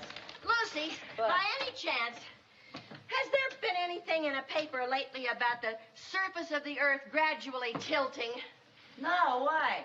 Well, I'll swear that hill from the market up to this house gets steeper every year. Where you been so long? Oh, I stopped by the malt shop. Had a marshmallow sundae. Oh, a marshmallow sundae. Viv, I thought you were on a diet. I am. I had to have something to give me the strength to climb that Matterhorn. Oh. Say, I saw Chris at the malt shop. Oh? She was with Ted Mooney Jr. again. Oh, you know, I'm glad Chris is having dates with Ted. He's a nice boy. Yeah, he sure is. You know, I may be forced to go to the bank and tell Mr. Mooney that I finally found something I like about him, his son. Oh, Ted certainly is an improvement over that Chuck Gibbons. Every time I think of Chuck, I see him hunched over in our kitchen with the light of the refrigerator shining in his face. Hi, Mom. Hi, dear. Oh, the most wonderful thing has happened. What? You'll never believe it. What? Ted Mooney and I are going steady. Ted, and you are going whaty? Steady. I'm wearing the class ring that makes it official, see? Oh, gee, Mom, this is the most thrilling moment of my life. Aren't you excited? Dumbfounded is the word. Well, don't you think you're a little young, Chris, to be going steady? Oh, Mother, don't be old-fashioned. All the girls at school go steady. And, Mom, Ted and I have so much in common. We both like the same hootenanny singers, we both wear Beethoven sweatshirts, and we both do our homework listening to Dave Brubeck's jazz combo. Well, Univac couldn't have come up with a more ideal... Oh, wait till the girls see us tomorrow. They'll flip. My little chick has flown the coop. Oh, now, Lucy. To a boy and girl in high school, there is nothing quite as temporary as going steady. It'll last a week, 2 weeks, then it'll all be over.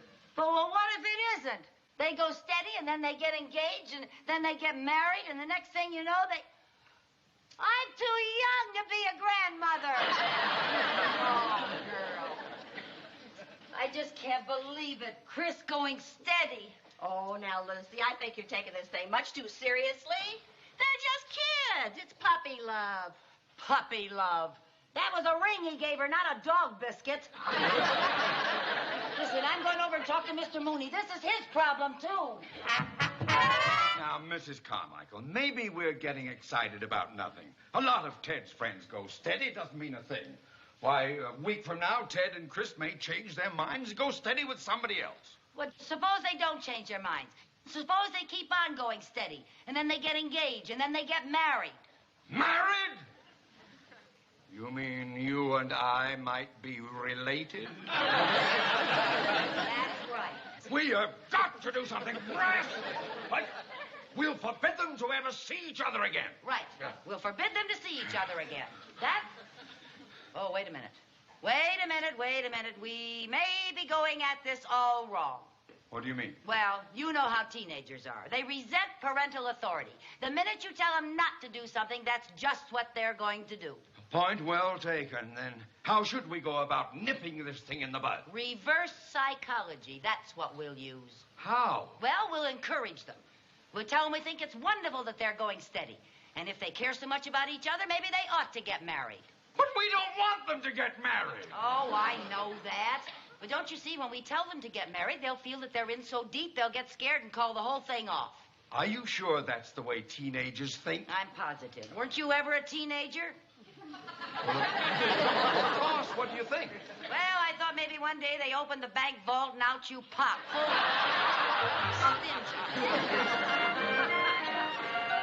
of Very amusing.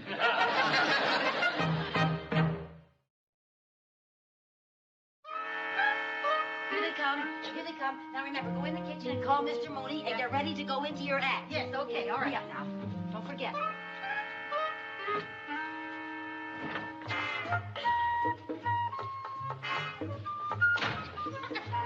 Hi, kids. Oh, hi, Mom.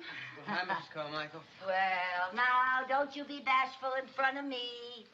You go right ahead. Come on, Ted, let's go in the kitchen and do our algebra. Oh, now why go in the kitchen? Why don't you do your homework in here where you can sit on the divan together?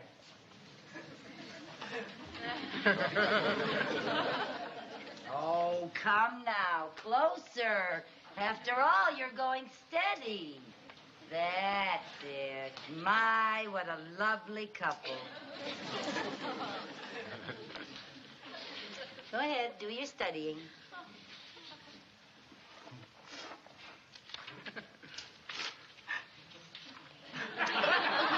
Mom, what's the matter? Oh, nothing, darling. Don't pay any attention to me. It's just that the thought of a wedding always makes me cry. Wedding? Whose wedding? Oh, you are the sly ones. You're going steady now, so I know it's just a matter of time before you'll be getting married. Holy cow. Chris, darling, we should be making plans. You know, it's never too early to start talking about a wedding. But, Mom, Ted and I are just going steady. Marriage never entered our mind. Don't worry about a thing, dear. I'll take care of everything. You'll have a big church wedding, and I already have the music picked out. And guess who the soloist is going to be? Oh. I love you truly. Now, you see, that's enough, Viv. That's enough, Viv. Okay, Viv, save yourself for the ceremony. Bad luck for the bride and groom to hear all of the music before the wedding. Oh, kids, I think this is wonderful news. Congratulations. Oh, I wonder who that is. Oh, Mr. Mooney, how nice of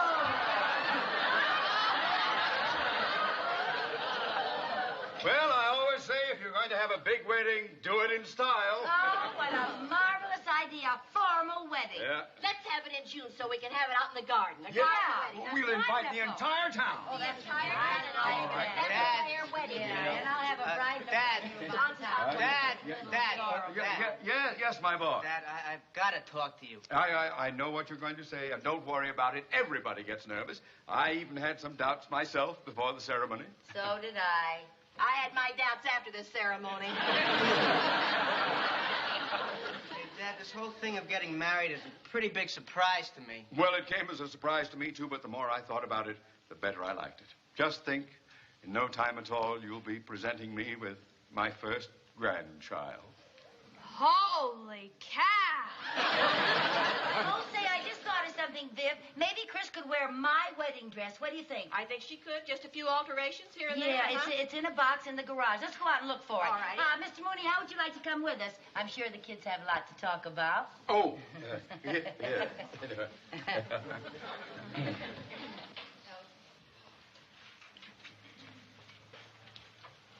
Hey, I can't get married until I get more customers on my paper round. Look, Ted, before you get panicky, I want to tell you something. This whole Here Comes the Bride kick is one of my mother's schemes. What? Our folks are using reverse psychology on us.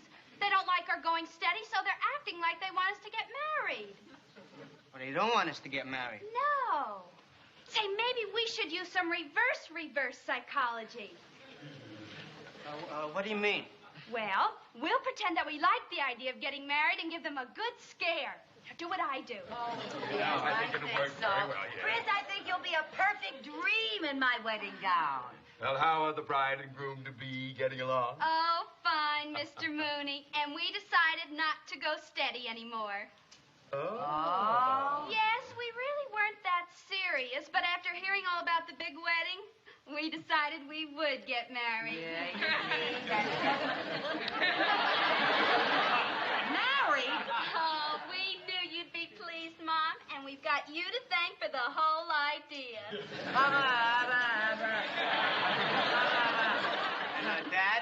Dad. As long as were getting married, I figured I'd drop out of school. Drop out of school! You can't stop your education. How would you get a job? I work for you at the bank. You don't know anything about banking. I got my marksmanship badge at camp last summer. I'll be a bank guard. Bank guard? Yeah, boy, I'd sure like to use one of those guns. Bang, bang, bang. Oh, merciful heaven! Come on, sweetheart. Let's go down to the malt shop and tell all the gang. Okay, pussycat. Bye, Dad. Yes, goodbye, Dad.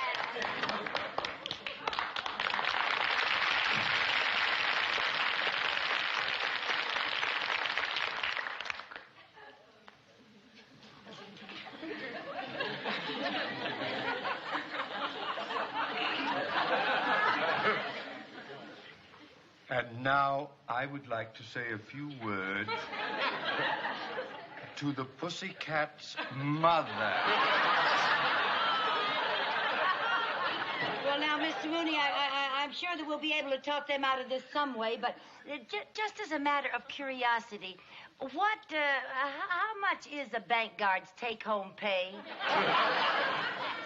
Mrs. Carmichael! If you just keep out of this, I'd rather sing, oh, promise me that someday and Oh, shut up!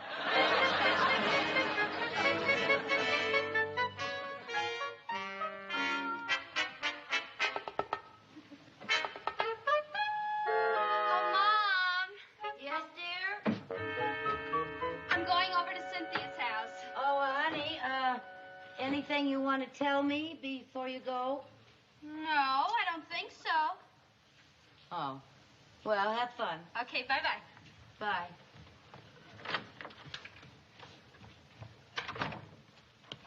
Any news? Are they getting married? Oh, you know as much about it as I do. Chris hasn't said a word. My goodness, you'd think a girl would tell her own mother whether she's going to get married or not. Well, you know the teenager's code. When questioned by a parent, only give your name, rank, and serial number. You know, I'm so desperate I've even stooped to eavesdropping. Chris got a call from Ted, and I hid in the closet. Oh, my, what? Well, they did algebra problems for half an hour, and I almost suffocated. Lucy, is Chris going to spend the weekend with Cynthia? I don't know. Why? She borrowed my suitcase. I just wondered. Well, maybe she is. She didn't say anything to me about it. Oh, look at this, Viv. What? The travel folder of Niagara Falls. Isn't this a beautiful picture of Niagara Falls? Oh, that's very pretty. Where'd this come from? I don't know. Gee, what a beautiful spot. Did Ralph take you to Niagara Falls when you got married? Are you kidding? He rushed me right from the ceremony to the pawn shop to hawk my wedding ring. Yeah. Mary! Niagara Falls! Viv, this is Chris's travel folder. And your suitcase. Your suitcase. They're going to elope. Oh, now, Lucy, take it. Viv, they're going to elope. Yes, Mrs. Carmichael. Yes, I heard you. Yes, she borrowed a suitcase, and you found a folder about Niagara Falls. Look, this is all circumstantial evidence. It could mean any number of things. Now, I assure you that Ted has gotten over all these silly ideas about marriage. And I want to assure you, too, that I have brought up that boy so that he's not the sort who would sneak off and elope without telling me. Well, as a matter of fact, I see him out in the backyard now carrying a long ladder. Now, that should give you an idea that he's... A long ladder! Don't go away. Don't stay right where you are. Come right over. We've got to stop that elope. But don't panic. Don't panic.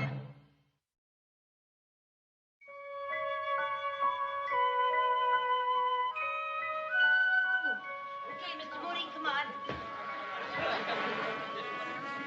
Hurry up. All right. Hurry up. Rope ladder. Give me your hand. Oh,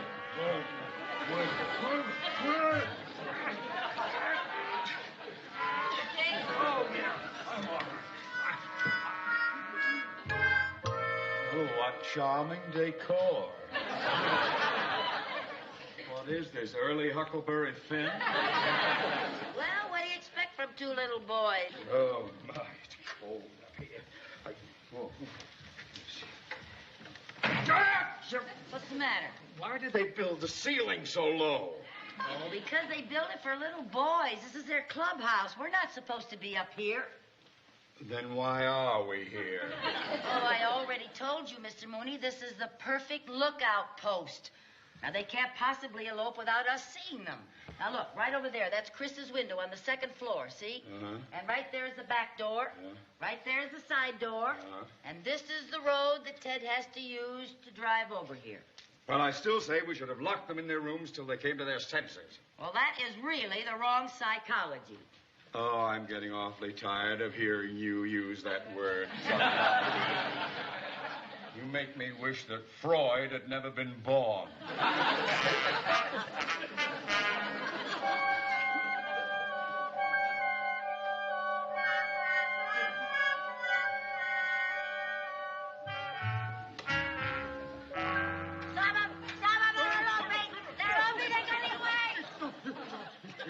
It's your turn to go on watch. Oh. Oh. What time is it? It's 2 o'clock in the morning. Oh. Wait till I get hold of that son of mine. If he's going to elope, he could do it at a decent hour. It's your turn to be on watch.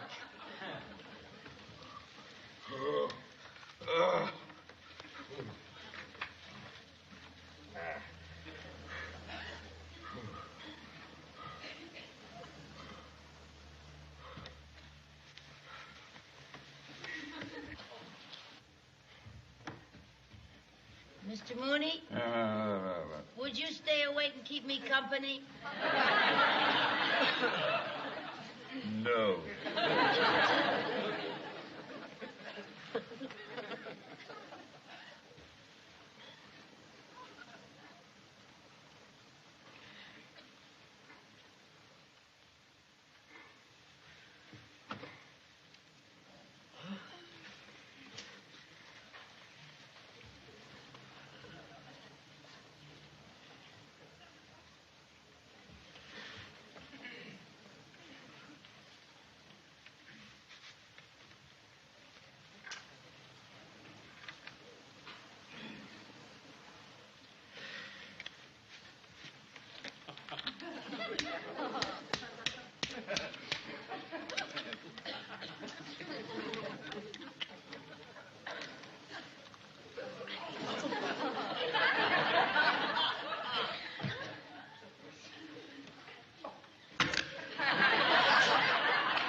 Just what do you think you're doing? Cracking nuts. Where did you get them? I got them from that squirrel's deep freeze. Give me some. No, get your own.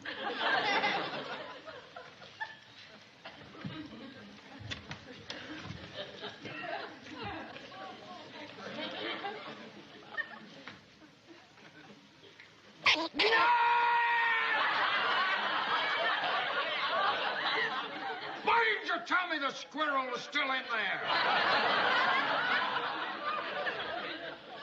You didn't ask me.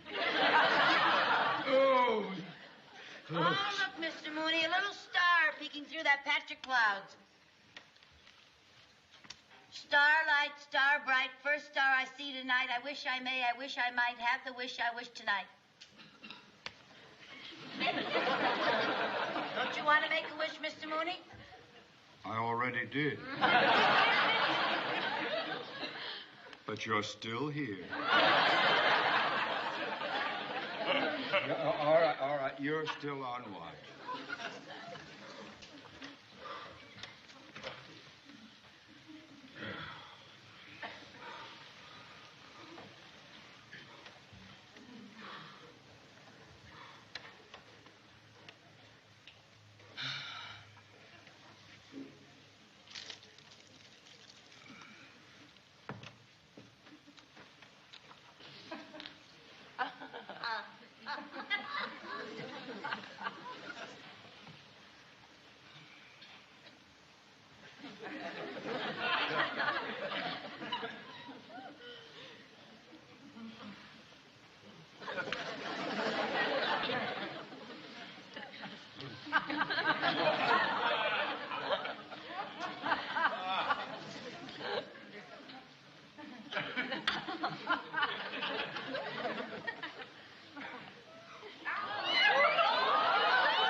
I'm having so much fun up here.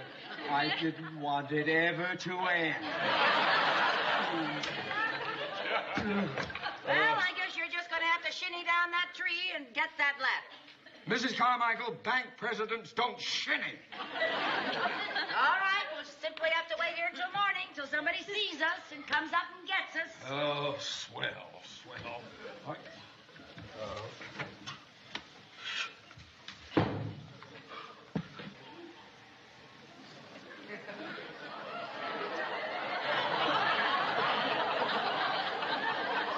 Snowy. That's all we need. Well, at least they'll have a white elopement.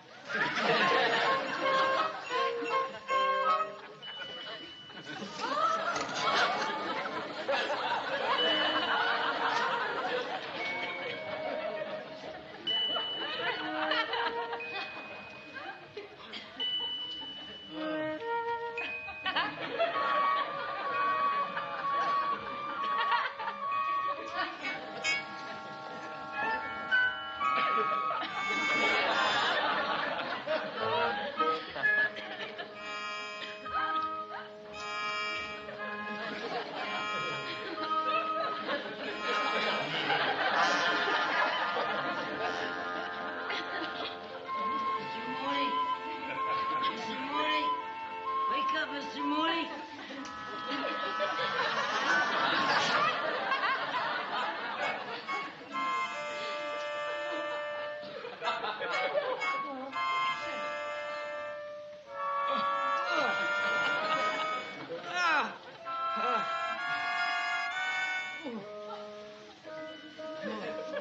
Stiff.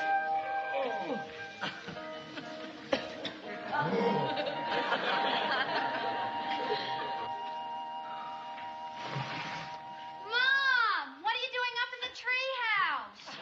Chris, you didn't elope last night. No, Ted and I had no intention of eloping. We were just playing a trick on you because you were using all that reverse psychology. Oh, have we got a couple of wonderful children? Mrs. Carmichael, if your fingers ever thaw out, I'm going to strangle you. What, honey? I've got to run, Mom. Aunt Viv's driving me to school. All right, sweetheart. See you later. Bye-bye. I told you, Mr. Mooney. I told you we had nothing. Chris! Chris, get us down from here! Viv! Oh, no! Viv, Jerry! Mrs. Carmichael! Mrs. Carmichael! What are you...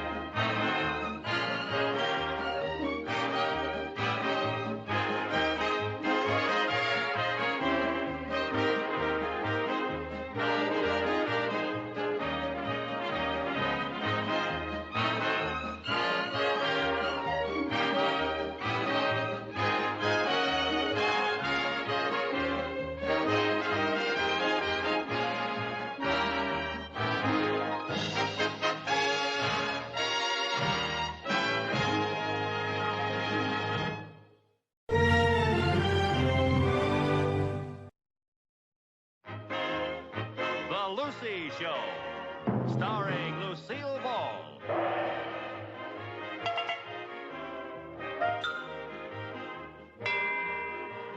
Co-starring Vivian Vance.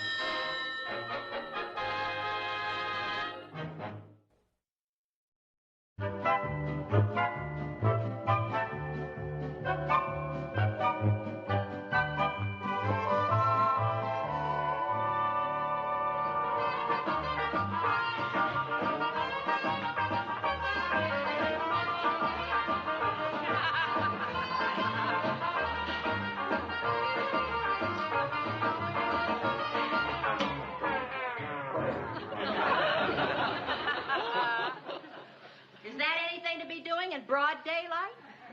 Well, I thought maybe we could twist this year instead of repeating that stale soft shoe.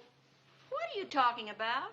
The Scouts are having their annual fundraising show this Saturday night. Oh, my, how time flies. It seems like only yesterday that we laid that great big egg. Yeah, that's why I thought maybe we should do something different this year. Oh, listen, Lucy. Just for once, why can't we do what the other parents do? Sit in the audience, wincing and groaning. Let's face it, we're a couple of hams. I guess you're right. Mom? Hi, kid. Hi there. We've been working out the program, and we got most of the talent lined up. Oh, well, now, how does it feel to be big producers? It's fun. Yeah, there's no business like show business. Have you got a lot of talent lined up? Yeah. I'll be doing my dance number, and Jerry here's going to be master of ceremonies. Master of ceremonies? Well, that's quite a promotion. Now, the only thing we haven't got yet is an act to headline. A really big drawing card. That's where we need your help. Yeah, well, you'll be very happy to know that we have something new for you this year. Aunt Lucy?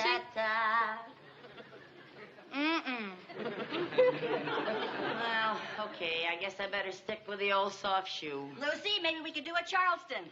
Oh, then we could dress like flappers. Oh, sure. A bum, bum. Yeah. Da, ha, da, da, da, da, ba, ba, da, da, da, da, da, da, da. How about that? Don't call us. We'll call you. Producers are very hard to please these days. You said you needed our help. We meant we wanted Aunt Lucy to help us by getting Ethel Merman for the show. What made you decide on Ethel Merman? We figured since Aunt Lucy is such a good friend of hers, she'd be easier to get than Captain Kangaroo. Ethel Merman is a good friend of yours? Sure. Don't you remember the Annie Get Your Gun album? To my friend Lucy, with kind appreciation, Ethel Merman.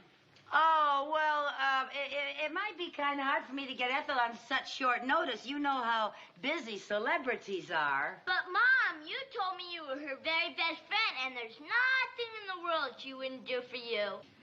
I said that? It sounds like you. How about it, Aunt Lucy? Well, now, are you sure you wouldn't rather have me and your mom? The audience would get more for its money. There's two of us. There's only one of her. Please, Mom, this is our first big show, and we can't take a chance on unknowns. Unknowns? Will you get her for us, please, Mom? Well, I'll see what I can do, but please don't expect a miracle. I hope your feelings aren't hurt, but we're going to need you two for something a lot more important than acting. Oh, really? You want us to stage and produce the whole show? No, to sell tickets. Oh. Come on, let's get over to the auditorium. Yeah, that's right.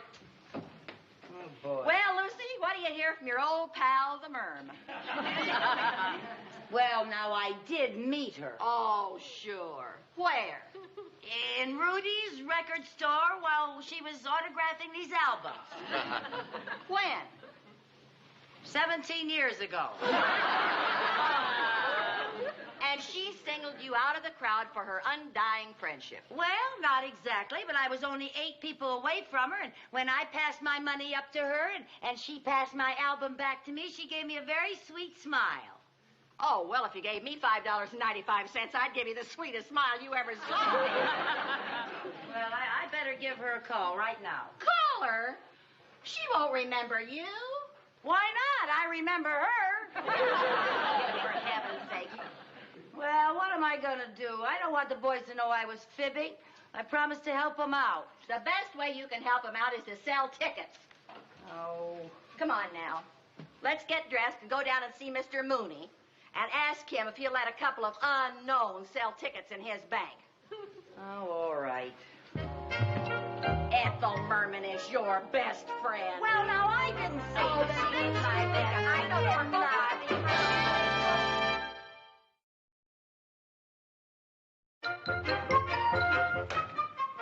So you see, Miss Merman, we're a very stable institution. We have assets of over $10 million. Oh, then it's true what they say about banks. There's no business like dough business. Oh, dough business. Oh, that's a good one. Oh, wait till I spring that at the next company picnic. There's no business like dough business. You don't have to laugh that hard. I've already agreed to be a customer. Oh, yes, so you have. Well, if you step this way, Miss Merman, I'd like to get your address here in Danfield, please. Well, I'm staying at the Elm Tree Inn, but that's only until I can find a house to rent. Oh, well, maybe I can help you there, too. Well, thank you. Yes. But let me give you a word of advice. Don't let a broker tell anyone that he's looking for a home for Ethel Merman. Use an assumed name. If a homeowner knows that he is renting to a big celebrity, he will take you to the cleaners. So you see, Miss Merman, I think it would be wise. Mrs. Schmidlap. Agnes Schmidlap. Oh, that's a lovely assumed name. Thank you. Well, now that we've cleared the... Oh, you'd better give me the address of your former bank, Mrs. Schmidlap. Oh, you don't have to call me Mrs. Schmidlap. Oh, yes, I do. Don't look now, but here comes the village blabbermouth. Pardon me, Mr. Mooney. When you finish... Viv! Viv! What? Look! Ethel Merman! Oh, what? Oh, my goodness. Oh, what? Ethel Merman, what are you doing in Denver? You don't believe this? We were just talking about you. Just this morning, we were talking... Lady. I hate to disappoint you, but this is not Ethel Merman. What? Not Ethel Merman? My name is Schmidlap. Schmidlap? Agnes Schmidlap. Well, you certainly look like Merman. Believe me, I'm pure Schmidlap. Well, for heaven's sake, oh, my. I sure am sorry you're not Ethel Merman because she is my favorite star. Oh, mine too. I've seen every show she's ever done. I've seen every one of them twice. Really? You know the one I like best was Annie Get Your Gun. She was just marvelous in that. Oh, yes, she was great in that, but she was absolutely magnificent in Call Me Madam. Mrs. Schmidlap, if you will sign the papers, please. Forget about the papers. What did you girls think about her and Gypsy? Oh, brilliant. Just brilliant. Brilliant, huh? Yeah. Oh, I tell you, when that girl comes out on a stage, she's just pure magic. Magic, huh? Oh, absolutely. When she starts to sing, I get all tingly. I don't even care if she doesn't have a good voice.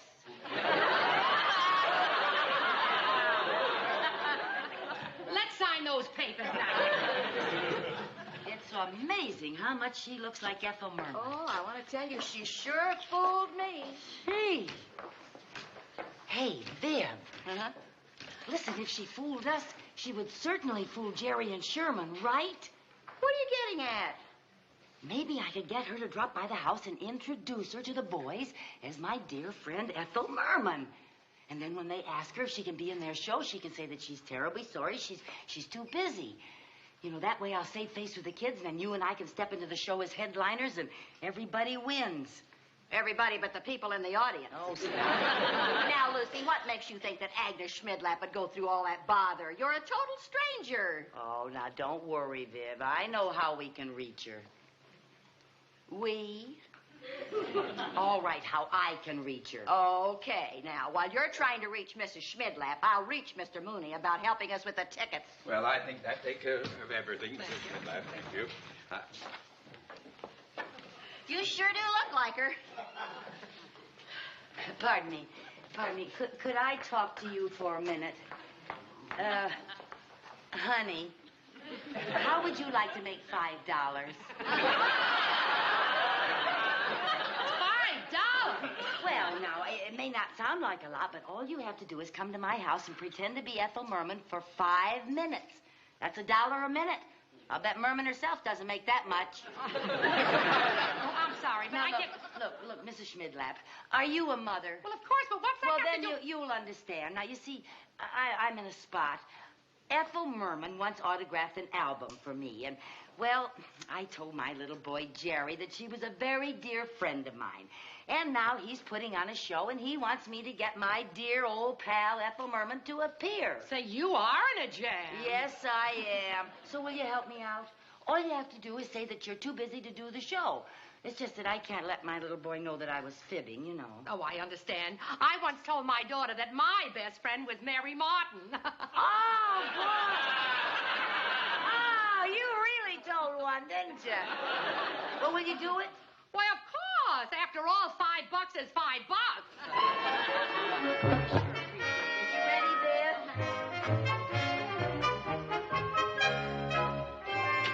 Here we are, Agnes. Just put your things there, dear. Now, remember, you just pretend you're Ethel Merman and leave the rest to me. Jerry! Sherman, where are you? We're up here. Well, come on down here. We have a surprise for you. Come on. Jerry Sherman, I'd like you to meet an old friend of mine. Say hello to Ethel Merman. Hiya, fellas. Ethel Merman! Gee, you look just like the album cover. I told you we were very good friends. Gosh, Miss Merman, are you going to be on our show? Well, unfortunately, Miss Merman has a very busy schedule, and she will not be able to make it. Oh, she's rehearsing for a television show that night, darling. But it's for the Scouts. We're raising money to send underprivileged kids to camp. Now, darling, Miss Merman is busy. Oh, couldn't she change a rehearsal? No, dear, you can't change your rehearsal, can you, Miss Merman? You bet I can. I'd be happy to appear on your show. Oh, you don't have to do it, Ethel, just because we're such good friends. But I want to do it. Oh, boy, that's great, right, dear? I'll say as long as we can't get Captain Kangaroo. Come on, let's go to Scout headquarters and show Mr. Hampton the big news.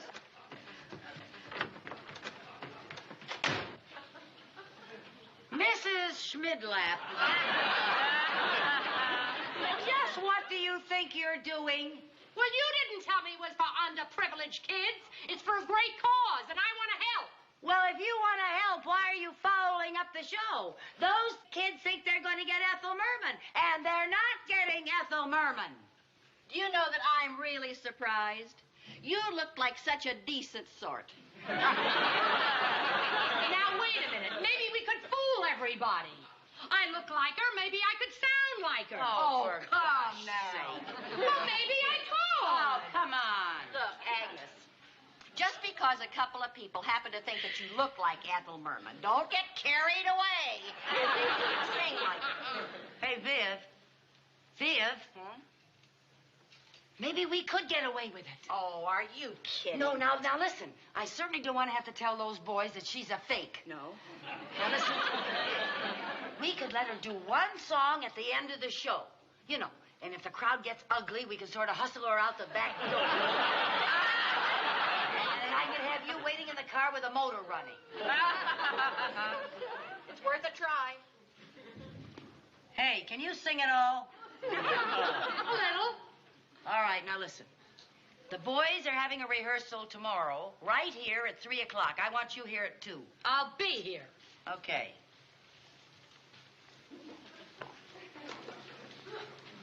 Agnes. I don't know what your little game is, but $5 is my limit. Oh, I couldn't take money for this. Give it to the Scouts. All right, that's more like it. See you tomorrow, too. Okay.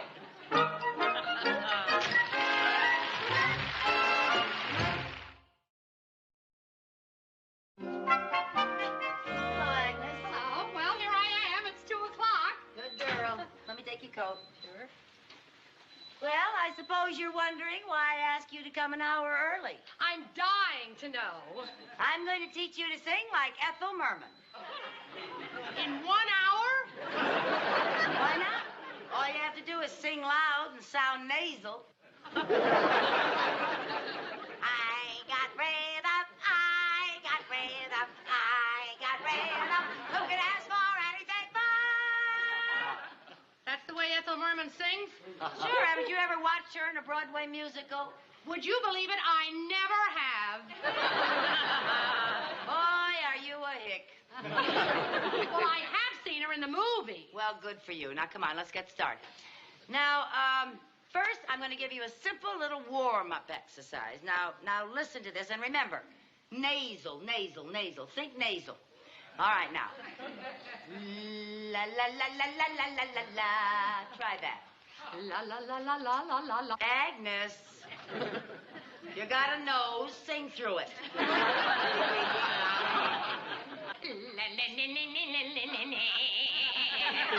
Oh, boy, have we got a lot of work to do.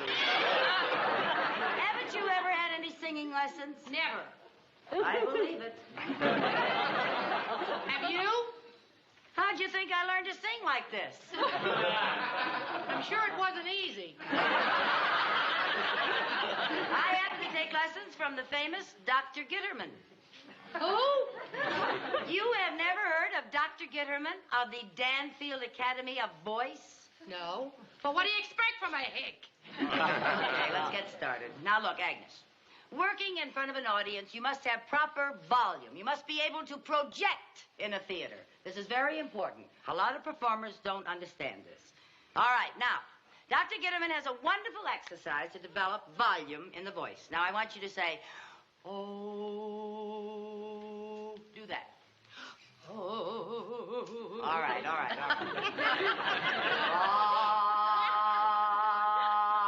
do that. All right. Now, I want you to put them together, starting softly and letting the tone out fully. Ooh, ah.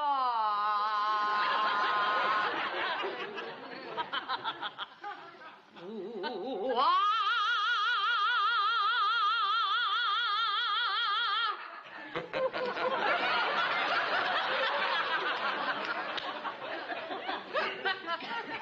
Well, maybe we won't have to worry about your volume.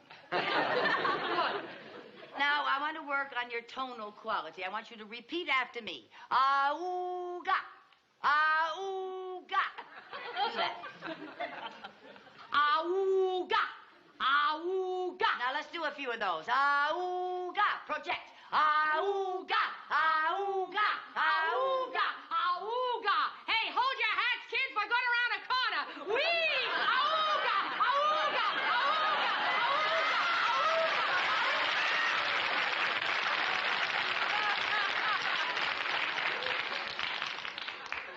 Agnes, singing is a very serious business. I'm sorry. Now, I want you to chew your tongue and hum. Chew my tongue and hum. That's right. Now, listen. All in here, very nasal. All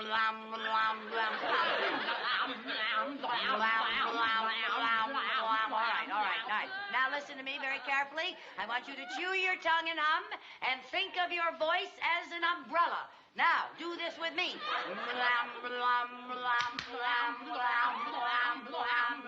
Now, open it up.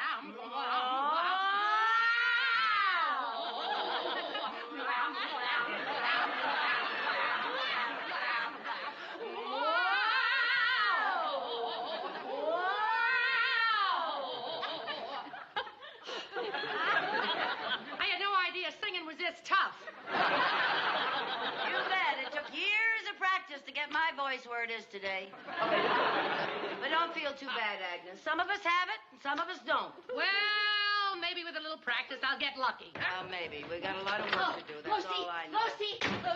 Oh, I just came from the bank. May I see you for a minute? Not now, Viv. Later, honey. Lucy, this is very Viv. important. I think I know something that you ought to know. Viv, later. You're interrupting, dear. Lucy, this is very important. Well, Viv, it'll have to wait. We are in a big jam. I'm never going to be able to teach Agnes to sing like Ethel Merman in time for the show. Lucy, if you... What is the matter with you? Now sit down, will you? I'll talk to you later. Good heavens, girl. Okay. Have it your own way. Now then. Oh, boy, I don't know. Oh, wait a minute.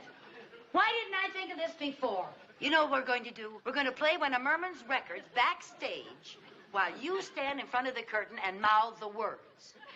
You think you can handle that, Agnes? I'll try. All right. Lucy. Please, another time. All right, now. You better watch me first, because I know all the things that the merm does. I know just the way she stands, all the things she does with her hands and everything. Now, you watch me. All right, now play. I got rhythm. I got music. I got my man who can ask for anything more. I got daisies in green pastures. I got my man who can ask for anything more. An old man trouble. Say I don't mind him, 'cause you won't find him round my door.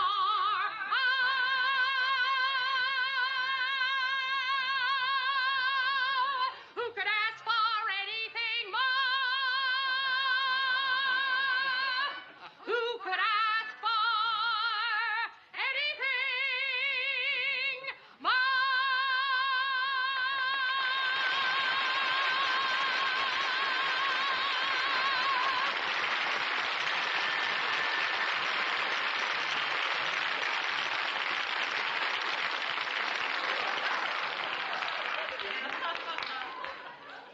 That's what I was trying to tell you. Oh, I have never been so embarrassed in my life. Oh, forget it, Lucy. You give wonderful singing lessons. Oh, Agnes, why didn't you tell us you were Ethel Merman? Well, it was all Mr. Mooney's idea. I'm going to rent a house here. And he told me if I used my real name, the price would go up. Oh, that Mr. Mooney. He thinks everybody's as money mad as he is. Say, we better get going. I better get my number started for the Scout show.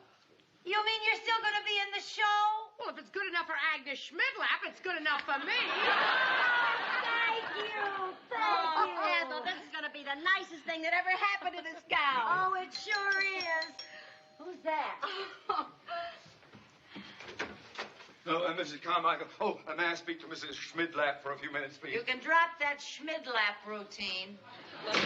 Oh, you know who she really is, eh? Yes, I do. And thanks to you, I made a complete fool of myself. You can't pin that on me. I just moved to town a year ago. Excuse me. Now, Mrs. Schmidlap, Miss Merman, I dropped over to tell you that I found a house for you. Wonderful. And the rent is very reasonable since I got to the owners before these two put it on the local teletype. There's just one drawback. The house won't be available right away. Well, that's okay. I'll stay at the Elm Tree Inn. Oh, nonsense. You can stay with us. I couldn't impose like that. Impose? Why, for heaven's sake, it's the least we can do after what you're doing for Jerry and Sherman, right, Viv? Oh, sure, we'd love to have you. Sure. Only where's she going to stay, Lucy? In the guest room. The guest room? Yes, the blue room with the chintz drapes. That sounds like my room. Now, wait a minute. I don't want to put Vivian out of her room. Oh, now she wants you to. She wants to have something to tell her grandchildren. She wants to be able to tell them that the great Ethel Merman slept in her bed. Don't you, Viv? Yeah, I was wondering what I was going to tell my grandchildren. Well, if you insist. You know, to tell you the truth, I'm awfully sick of hotels. Yes, well, then it's all settled. Mr. Mooney, how long are we going to have the pleasure of having a big Broadway star under our roof? Yes, how long are we going to have that pleasure? Not very long. The present tenants will be out in 3 or 4 weeks.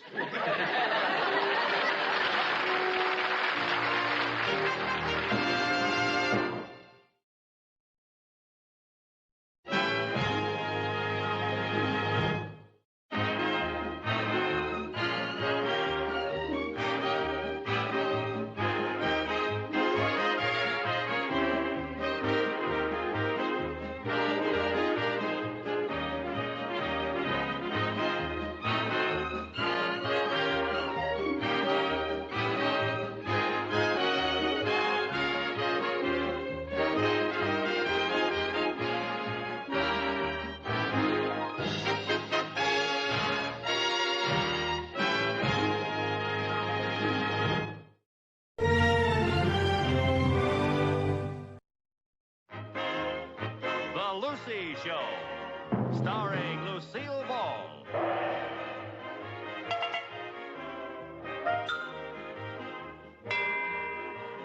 Co-starring Vivian Vance.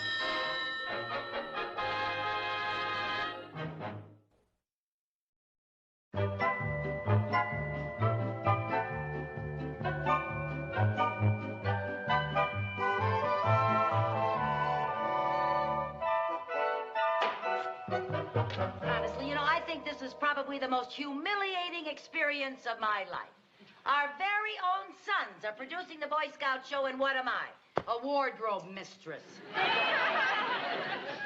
If you think that's humiliating, how would you like to be the wardrobe mistress's assistant?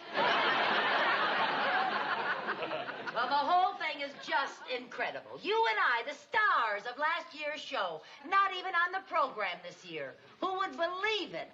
Anyone who saw last year's show.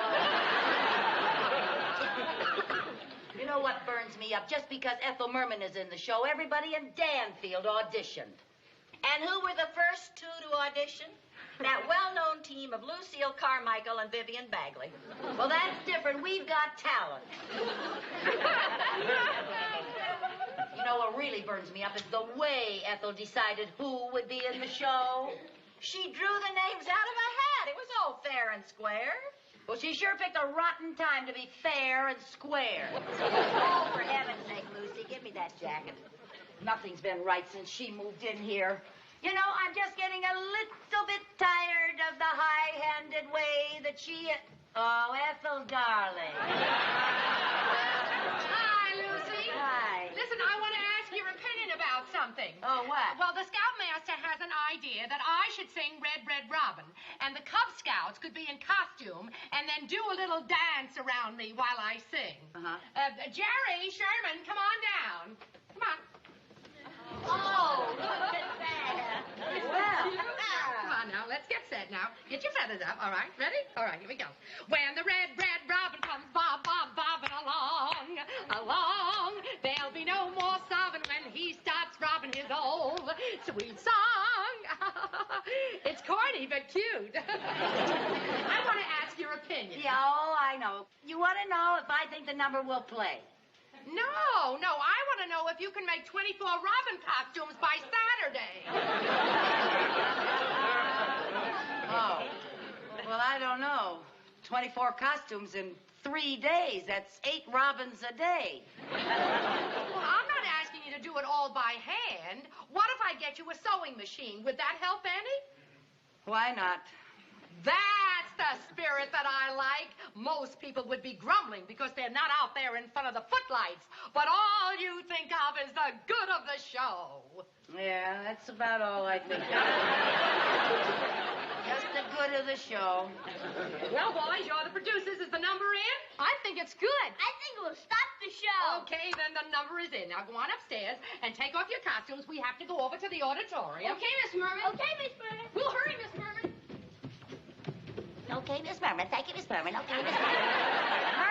Merman. That's all anybody talks about around here. You'd think she was the biggest star on Broadway. She is. Come on, let's get busy. We gotta make 24 Robins. Yeah, just standing here talking has put us half a Robin behind already. I have a big problem. Where's Miss Merman? She's up in her room. Oh. Miss Merman? Hi, Mr. Mooney. Miss Merman, my daughter Rosemary, the one who lives over in Trenton, New Jersey, just went to the hospital. She's going to have my first grandchild. Congratulations, that's wonderful. Congratulations, that's marvelous. Congratulations, that's a shame. Shame? It's a shame you and Mrs. Mooney won't be here Saturday night. You won't be able to be in the show, and Viv and I'll have to take your place. Mrs. Mooney is perfectly capable of getting to Trenton by herself. I have no intention of going. What kind of a grandfather are you? Any grandchild of mine would want the show to go on. Oh, now, Mr. Mooney, wouldn't you like to be with your daughter? Well, of course. But I wouldn't dream of letting Miss Merman down. Now, here's my problem. Who am I going to get to be my new partner? Me. I asked first. Now, wait a minute, girls. I tell you what, we'll do? I'll write the names down and put them in a hat and draw one out. Oh, goody. She's going to be fair and square. At least this time, one of us will win. There. Vivian, Lucy.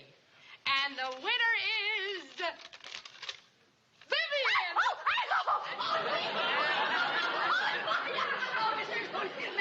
What number are we going to do? Tiptoe through the tulips. Oh, tiptoe through the tulips. I know every word of that song. good.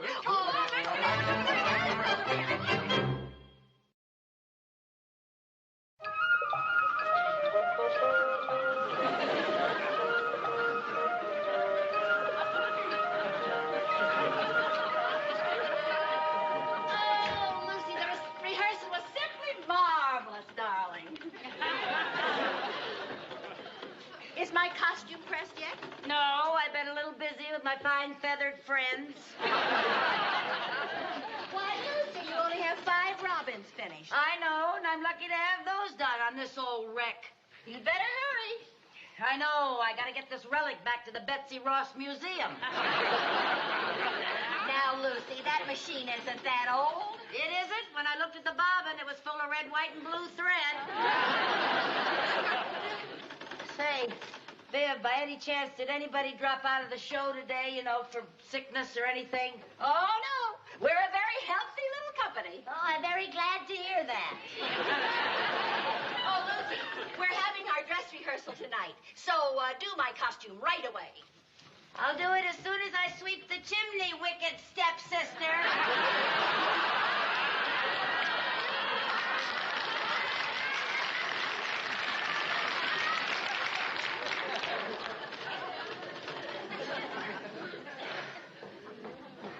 When the ba-ba-ba comes, ba-ba-ba-ba.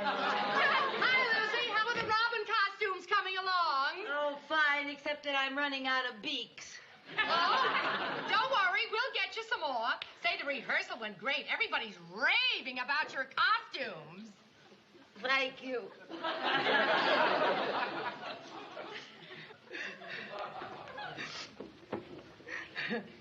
Lucy, are you crying? Oh, no, I'm not crying. But you are crying. No, I'm not crying. What's the matter? Do you really want to know? Yes, I do.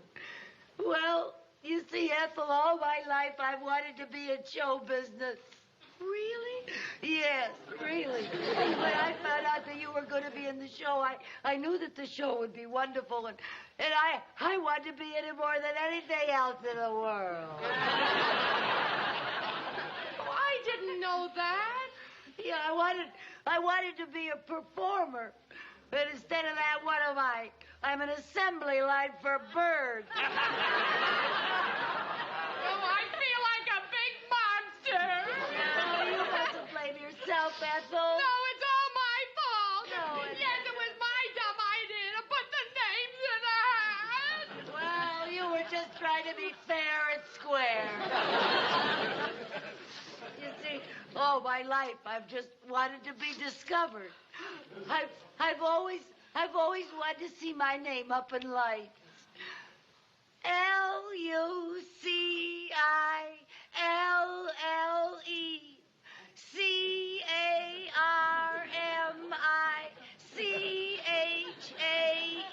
LUCILLECHAEL.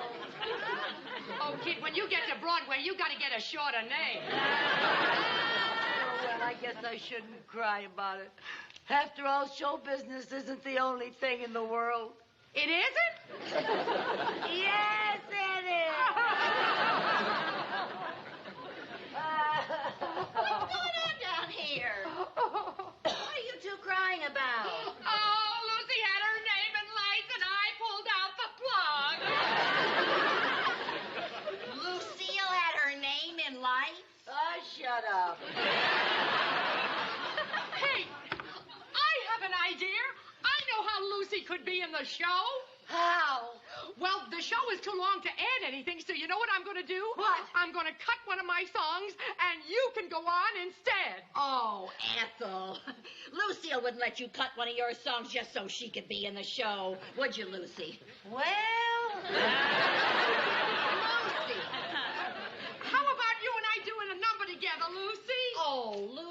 singing a duet with the great Ethel Merman. She hasn't that much gall, have you, Lucy? Well,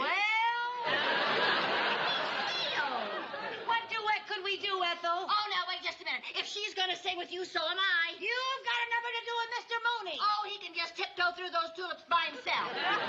Say, I know a big number that everybody could be in, including Mr. Mooney. What is this? What is it? What? Well, I don't know yet, but I'll think of something.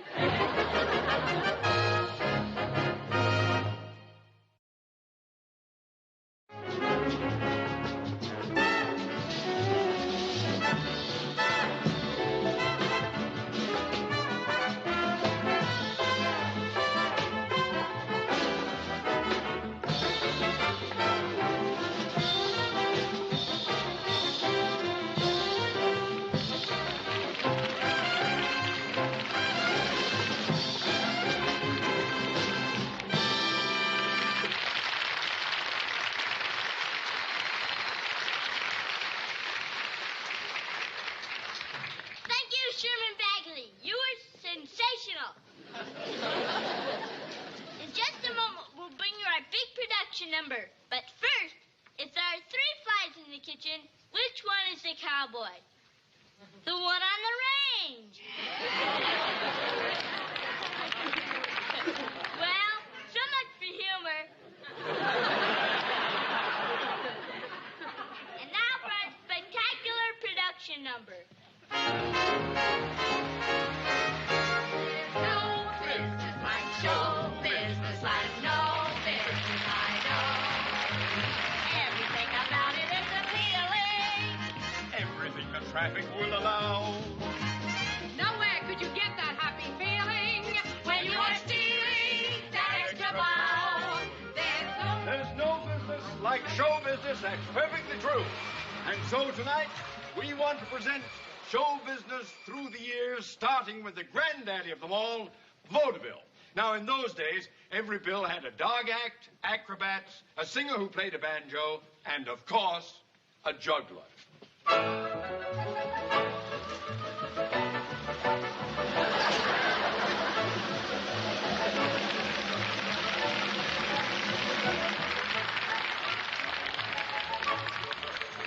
And of course, no evening of vaudeville was complete without somebody doing their interpretation of the old song and dance. Tiptoe to your window, to your window. That is where I'll be on tiptoe through the tulips with me. Tiptoe from your pillow to the shadow of the willow tree and tiptoe through the tulips with me.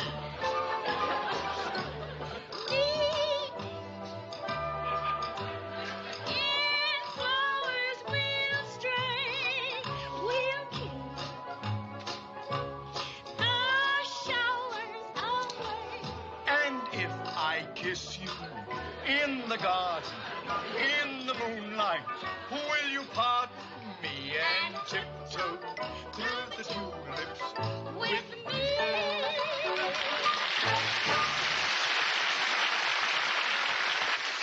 Vaudeville was the only kind of show business for many years. But one day, along came the Flickers, better known as silent movies.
And after the silent pictures came the talking. On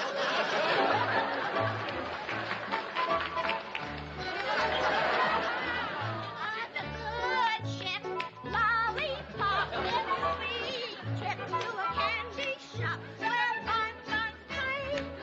On the sunny beach of Peppermint Bay, lemonade stand everywhere. Cracker jumps and fill the air, and there you are, happy landing on a chocolate bar.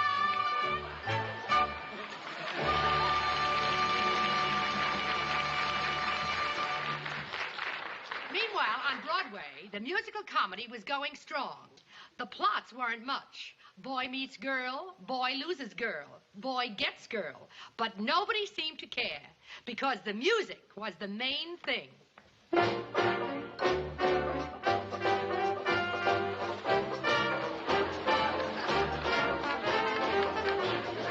Oh, boy, we sure were lucky to land jobs in the chorus of a Broadway musical, weren't we, girl? Yeah, you said a mouthful, kiddo. Oh, look, here comes our handsome leading man. Isn't he something? Oh, he's the cat's meow. Girls, have you heard the news? No. Well, tonight, right after the show, the entire cast is invited to a party aboard a millionaire's yacht. Oh, wait till I go and tell the rest of the girls.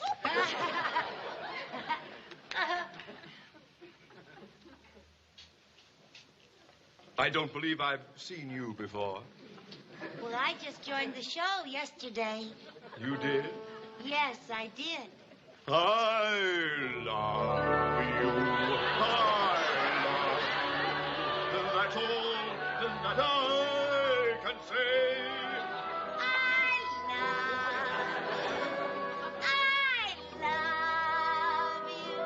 Oh, happy day. Oh.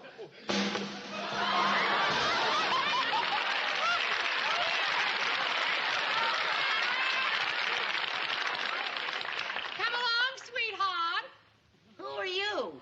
My daddy put up all the money to back the show. I'd better go. I'm not thinking of myself, but if the show closes, what happens to all you kids in the chorus? Am I blue? Am I blue? Ain't these tears in these eyes telling you? Darling, our troubles are over. A rich uncle left me $1 million. I can keep the show open by myself. Oh, goody! I got the boy. I got the girl. And what have you got? I got rhythm. I got music. I got my man who can ask for anything more. Who could ask for anything more?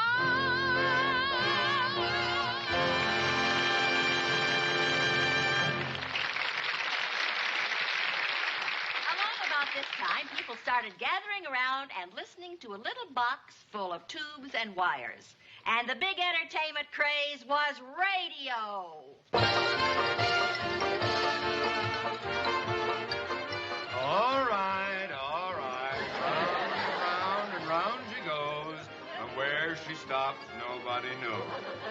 From Altoona, Pennsylvania, our next contestant, a lady saxophone player, and her rendition of Glow Worm.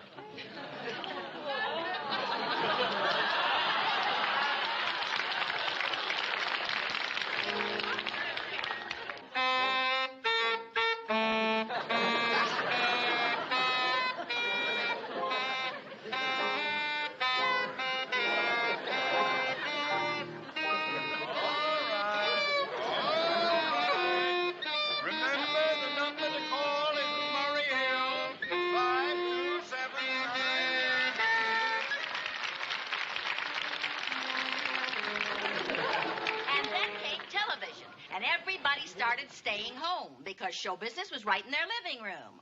One of the biggest hits was the Ed Sullivan Show. It was on this show that brand new forms of entertainment were seen for the first time by the American audiences.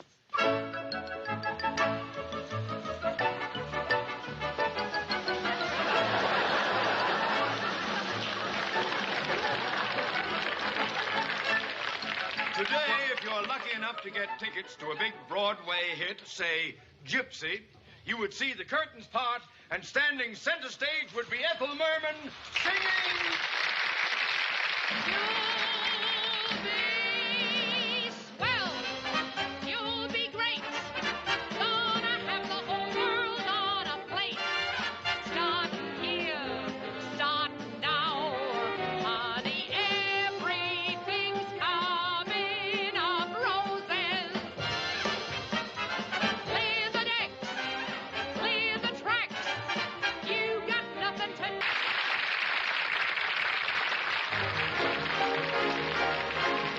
There's no people like show people. They smile when they are low. Even with a turkey that you know will fall. You may be stranded out in the cold.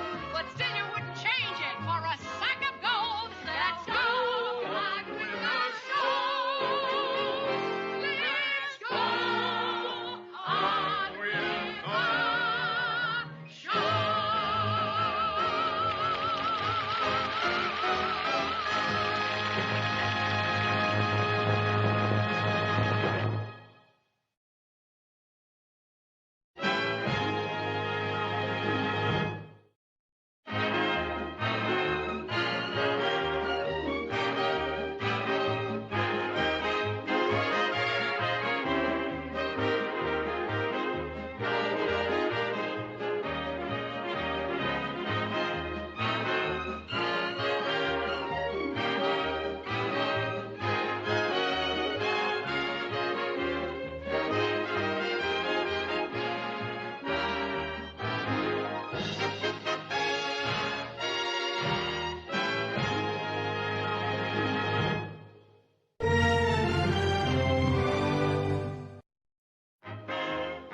The Lucy Show, starring Lucille Ball.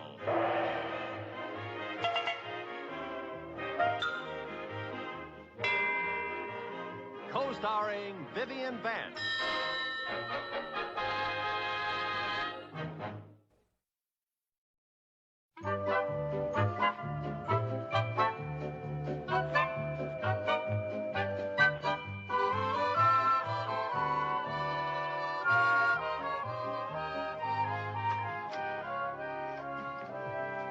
Well, here we are. This is the place you want us to buy? Yeah, what do you think of it? Oh, we must have the wrong address. No, this is it. Four Corners Cafe. But the ad says for sale, beautiful restaurant, great location, real moneymaker, A1 condition. Well, now, let's not get hasty. This place has lots of possibilities. All it needs is someone with imagination. Then they should sell it to the man who wrote this ad. Now, Viv, I just have a hunch that this is the business opportunity you and I have been waiting for. Lucy, we can't go into the restaurant business. You have to know all about cooking. You have to know all about what the public likes to eat. Well, then it's perfect for us. Nobody cooks like I do. Nobody eats like you do. Thanks. Oh, Viv, I just mean that we know all about food. There's nothing I can't cook, and there's nothing you won't eat. You're not making it any better. Oh, don't be so touchy just when we're going to be partners. Now, just a minute, Lucille. Just a minute. I haven't agreed to be your partner yet. Oh, Viv. The Four Corners Cafe. I expected it to be at a big, busy intersection, and here it is way out in the middle of nowhere. Viv, I'm just amazed that you don't realize what a wonderful opportunity this is for us, and all we have to do is put $1,000 down the drain. Oh, honestly. Lucy, you know, you seem to be overlooking one rather large detail. What's that? Where in the world are you and I going to get $1,000? Mr. Mooney is meeting us here, and if he likes the place, he is going to see to it that I get a bank loan for my $500, and you can take your $500 out of your nest egg. Oh, no, you don't. I'm not going to let you get your sticky little fingers on my nest egg. That's my security. Viv, I think you're being very short-sighted. Now, let's just wait till Mr. Mooney gets here, and you just see how enthusiastic he's going to be about this place. Okay?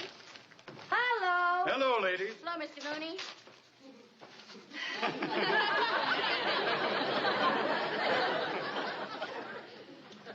Goodbye, ladies. Mooney. Yes. The least you could do is have the courtesy to tell us what's wrong with it. If I told you what's wrong with it, I wouldn't be courteous. Oh, Mr. Mooney, you are a banker, and you don't seem to understand one of the basic fundamentals of business.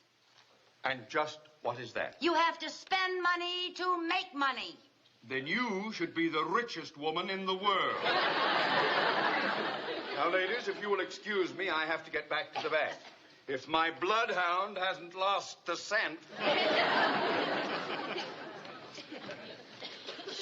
Well, looks like we're not going to be in the restaurant business. Oh, I sure hate to let this opportunity of a lifetime slip through our fingers. I'm afraid we'll have to, unless one of us has a rich uncle who's going to leave us money in his will. Wait a minute. I know an uncle I can get the money from. Who? Uncle Sam. Sam, I never heard you mention him. Is he on your mother's side? No, I mean the government. We were in the waves. We're entitled to a GI loan. We are? Sure. Everybody that served their country's entitled to a GI loan if they want one. Is typing 8 hours a day in the Navy purchasing department considered serving your country? Certainly it is. If we hadn't typed those requisitions to order those nuts and bolts, to build those ships, to take those troops overseas, we never would have won that war. You know, the way you make it sound, I'm surprised they didn't make us admirals. Anyway, I know we're entitled, and all we have to do is write to the Veterans Administration. Apply for the loan, wait a couple weeks, and we'll have our $1,000. I didn't know that. Sure. That sounds pretty simple. Well, what do you say? Shall we do it? Why not? Okay, come on. I'll write the letter right away. Good. Oh, wait. Oh, I just had a horrible thought. What? What if somebody buys this place before we get our money from the government? Oh, they wouldn't do that to a couple of veterans. Now, they might. We better buy this place right now. We'll take $1,000 from your nest egg, and we'll put it back after we get the GI loan. That's great, yeah. Okay. We'll take the $1,000 from my nest egg, and then we'll put it... Oh, no, you don't. But your money is perfectly safe. Or are you trying to tell me that you don't trust the United States government? Oh, no, it isn't that. Well, I should hope not. Now, let's get over to that real estate office and settle this deal. Yeah. Well,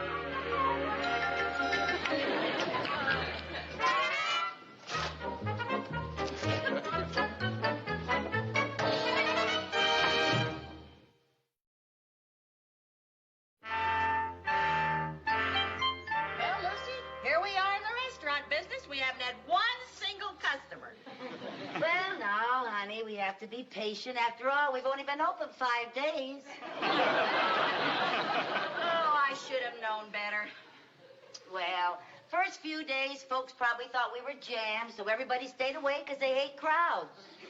Well, let's get in touch with those folks, because if they hate crowds, they're going to love it here.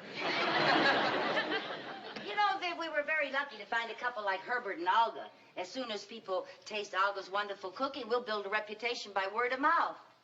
Well, now, first we got to get a mouth in here to get a word out of. Well, now we have a lot of friends. A lot of friends. Where are they? Well, we have 2 good friends that sent us those 2 horseshoes of flowers. Lucy? What? We have 1 good friend. I sent that one.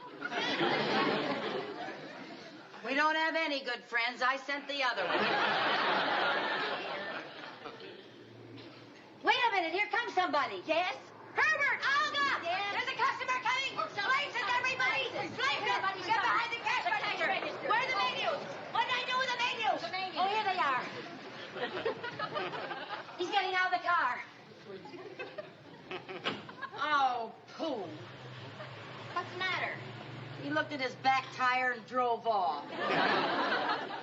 at ease, everybody. That's the closest I've been to a tip in 5 days. I got a tip for you. If anybody ever does come in here, push the lobster. In one more day, he has to go bye-bye. Well, I guess we better take some lobster home for dinner. You know, we've been eating very well. Last night, beef stroganoff, and the night before that, duckling with orange sauce. I know. Jerry claims he's the only kid in the neighborhood with the gout. I think I hear another car. You don't. Yes? Herbert, I'll get your places! Places? This, places, everybody! Oh, back in the cash register! I got the menus. I'd almost forgotten what a customer looks like. How do you do, sir? Welcome to the Four Corners Cafe. All of our tables are reserved, but I'm sure we can squeeze you in. Yes, number 12 is free. And what would you like, sir? I'd like to give you a special delivery letter.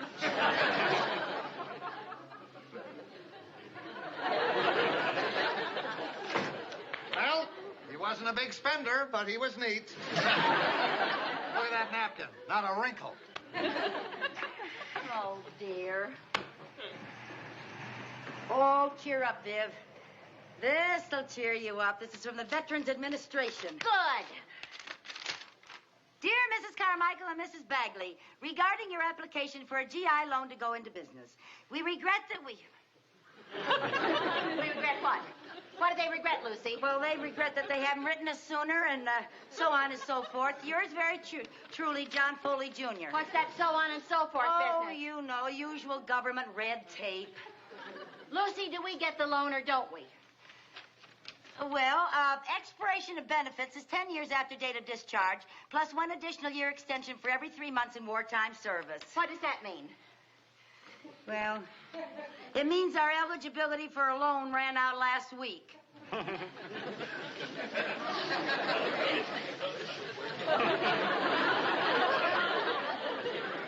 Viv? Viv?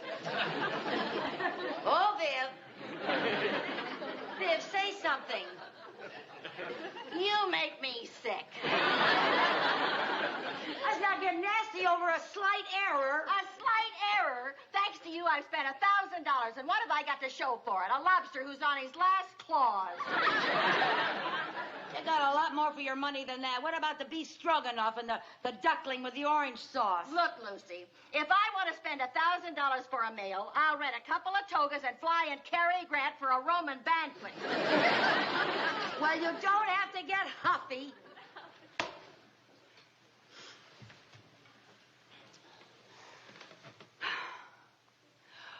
Wait a minute. Do you know where we made our big mistake? Yes. Deciding to live together 6 years ago. No, I mean, if we should have changed the name of this place. We should have given it a whole new look. People probably think it's the same old Four Corners Cafe. How about making it a Spanish restaurant? Great. We'll call it El Fiasco. Oh, all right. Now, look, Viv, your only chance to get your money back is to make this place a success. Now, come on, help me think. What's it going to be? Think! What are we going to call it?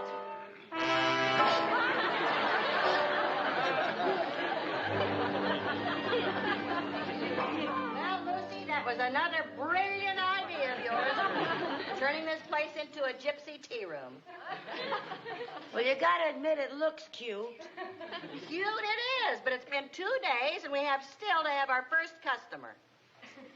You'd think at least a gypsy would drop in, if only to steal. I hear a car.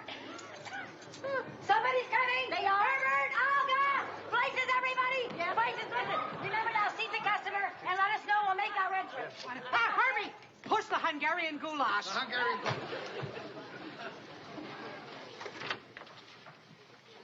Welcome to the Gypsy Tea Room. We'd like to see the owners. They'll be with you in a minute. Would you like to sit down? Well, okay. Tell me, how's business? Great. All the gypsy truck drivers eat here. Glad to hear that.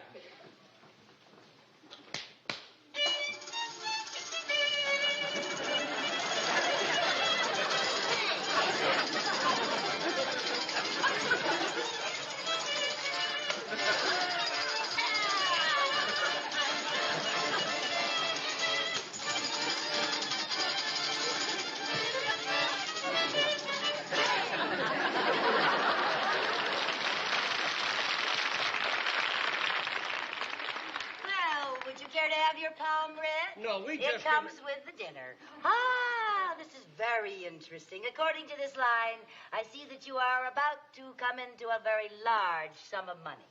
Good, because we came here to collect for the money you owe us for the linen supplies. Oh, well, according to this other line, I see that you are very patient and you are willing to wait until we get it. Lady, you are a very bad fortune teller. Okay, Charlie, let's go. Pardon me, lady.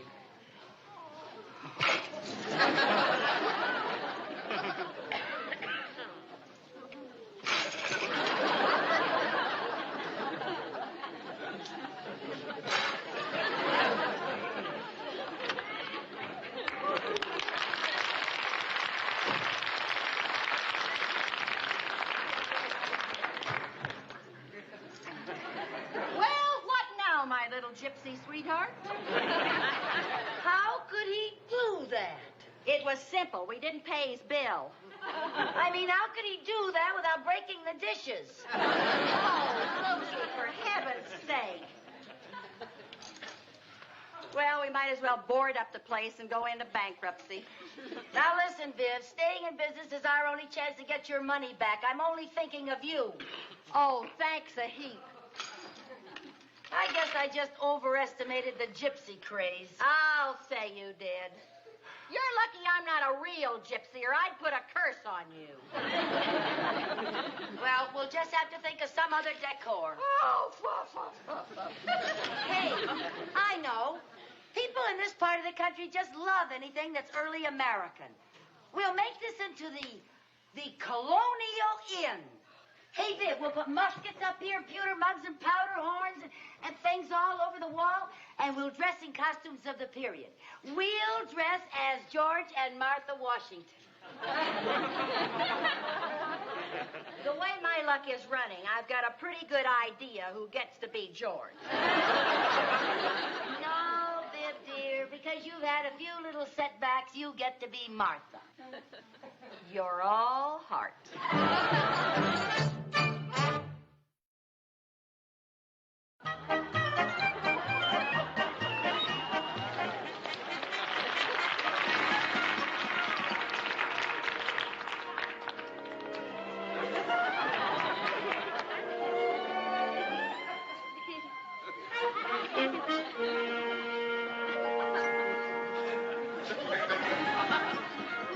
Well, what do you say now, George? We did the whole place over. We don't have any more customers than we had before. Well, let's put it this way. We don't have any less. You know something. The first time you reached for my nest egg, I should have pecked you to death. Is that any way to talk to the father of your country?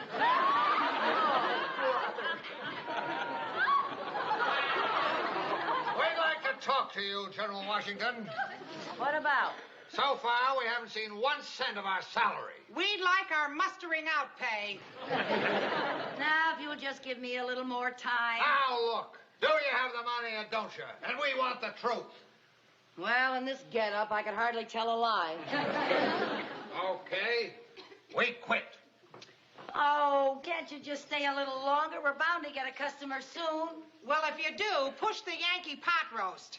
And Martha, take my advice and close up this joint and open up a candy store.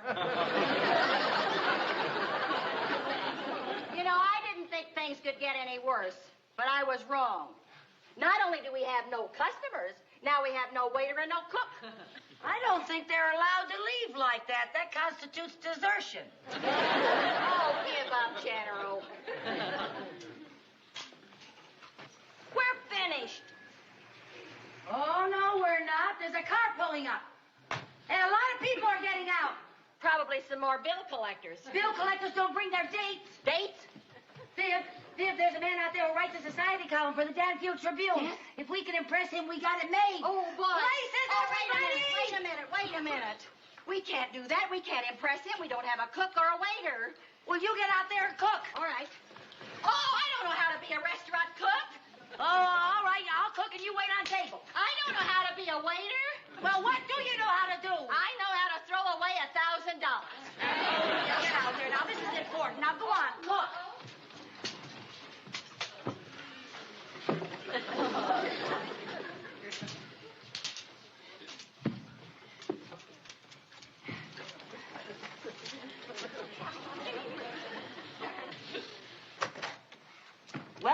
the Colonial Inn. A party of, 6. 6. Do you have a reservation, sir?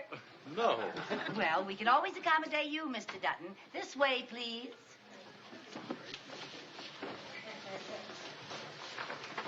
There we are. Pardon me. There we are. I'm curious, sir. How did you find our little place? I didn't. We were driving over to Ridgebury and the bridge was out. Oh, well, I guess that's as good a way as any. Lucy? Yes? Pardon me. What's the matter? I'm just taking their orders. Herbert says he's going to take the food in place of their salaries.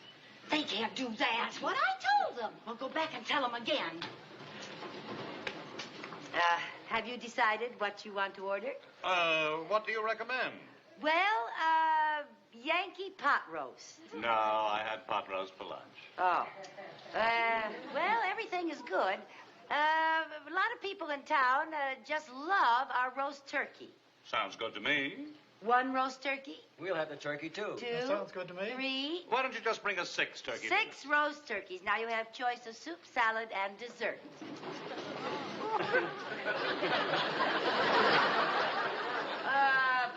I just remembered we had quite a run on turkey.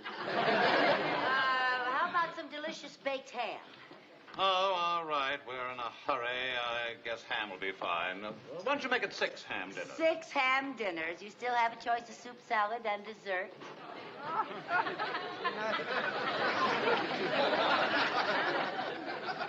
Bye, George. We just had a run on ham, too. Oh, no. Well, let's see now. How's your roast beef?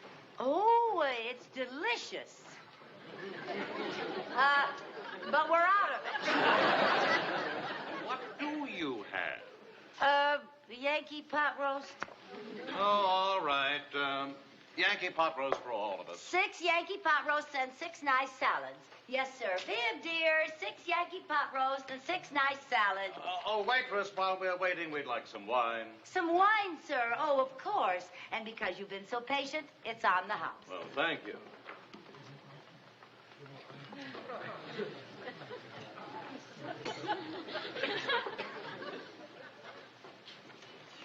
Pardon me.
Why did you do that?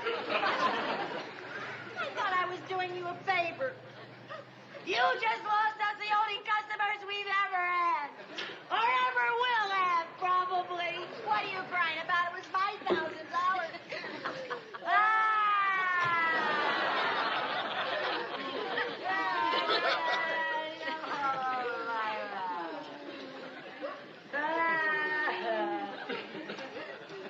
This must be the way it looked the day George left home to cross the Delaware. Why, Mr. Mooney? I bring good news. Well, brother, we can sure use some. Yeah. First, Mrs. Bagley, here is Mrs. Carmichael's check for her half of the investment. Oh, Mr. Mooney, you don't know what you're doing. Oh, yes, he does. Oh, no, he doesn't. Oh, yes, he does. Now, Mrs. Bagley, Mrs. Carmichael owns half this place, right? Right. Then I can tell you my good news. You know the new road they're putting through to New Rochelle? Yes? Well, they are going to bypass Brewster and tunnel right through Stone Mountain. So? So, when the tunnel is completed, there will be a 6-lane highway filled with hungry motorists going right past your front door. Really? Yeah. Oh, that is good news. Oh, when are they going to start tunneling? Well, they tell me they will start blasting through the mountain any day. Well, Viv, what do you think of our little investment now? I'll never doubt your business judgment again, girl. Now, maybe you ladies would like to consider a very generous offer. I will give you $500 apiece for a third interest in this place. Nothing doing. What was that? They're starting to blast. We're going to be rich sooner than we thought. Ladies, you'd better accept my generous offer. No, thank you, Mr. Mooney. Sorry.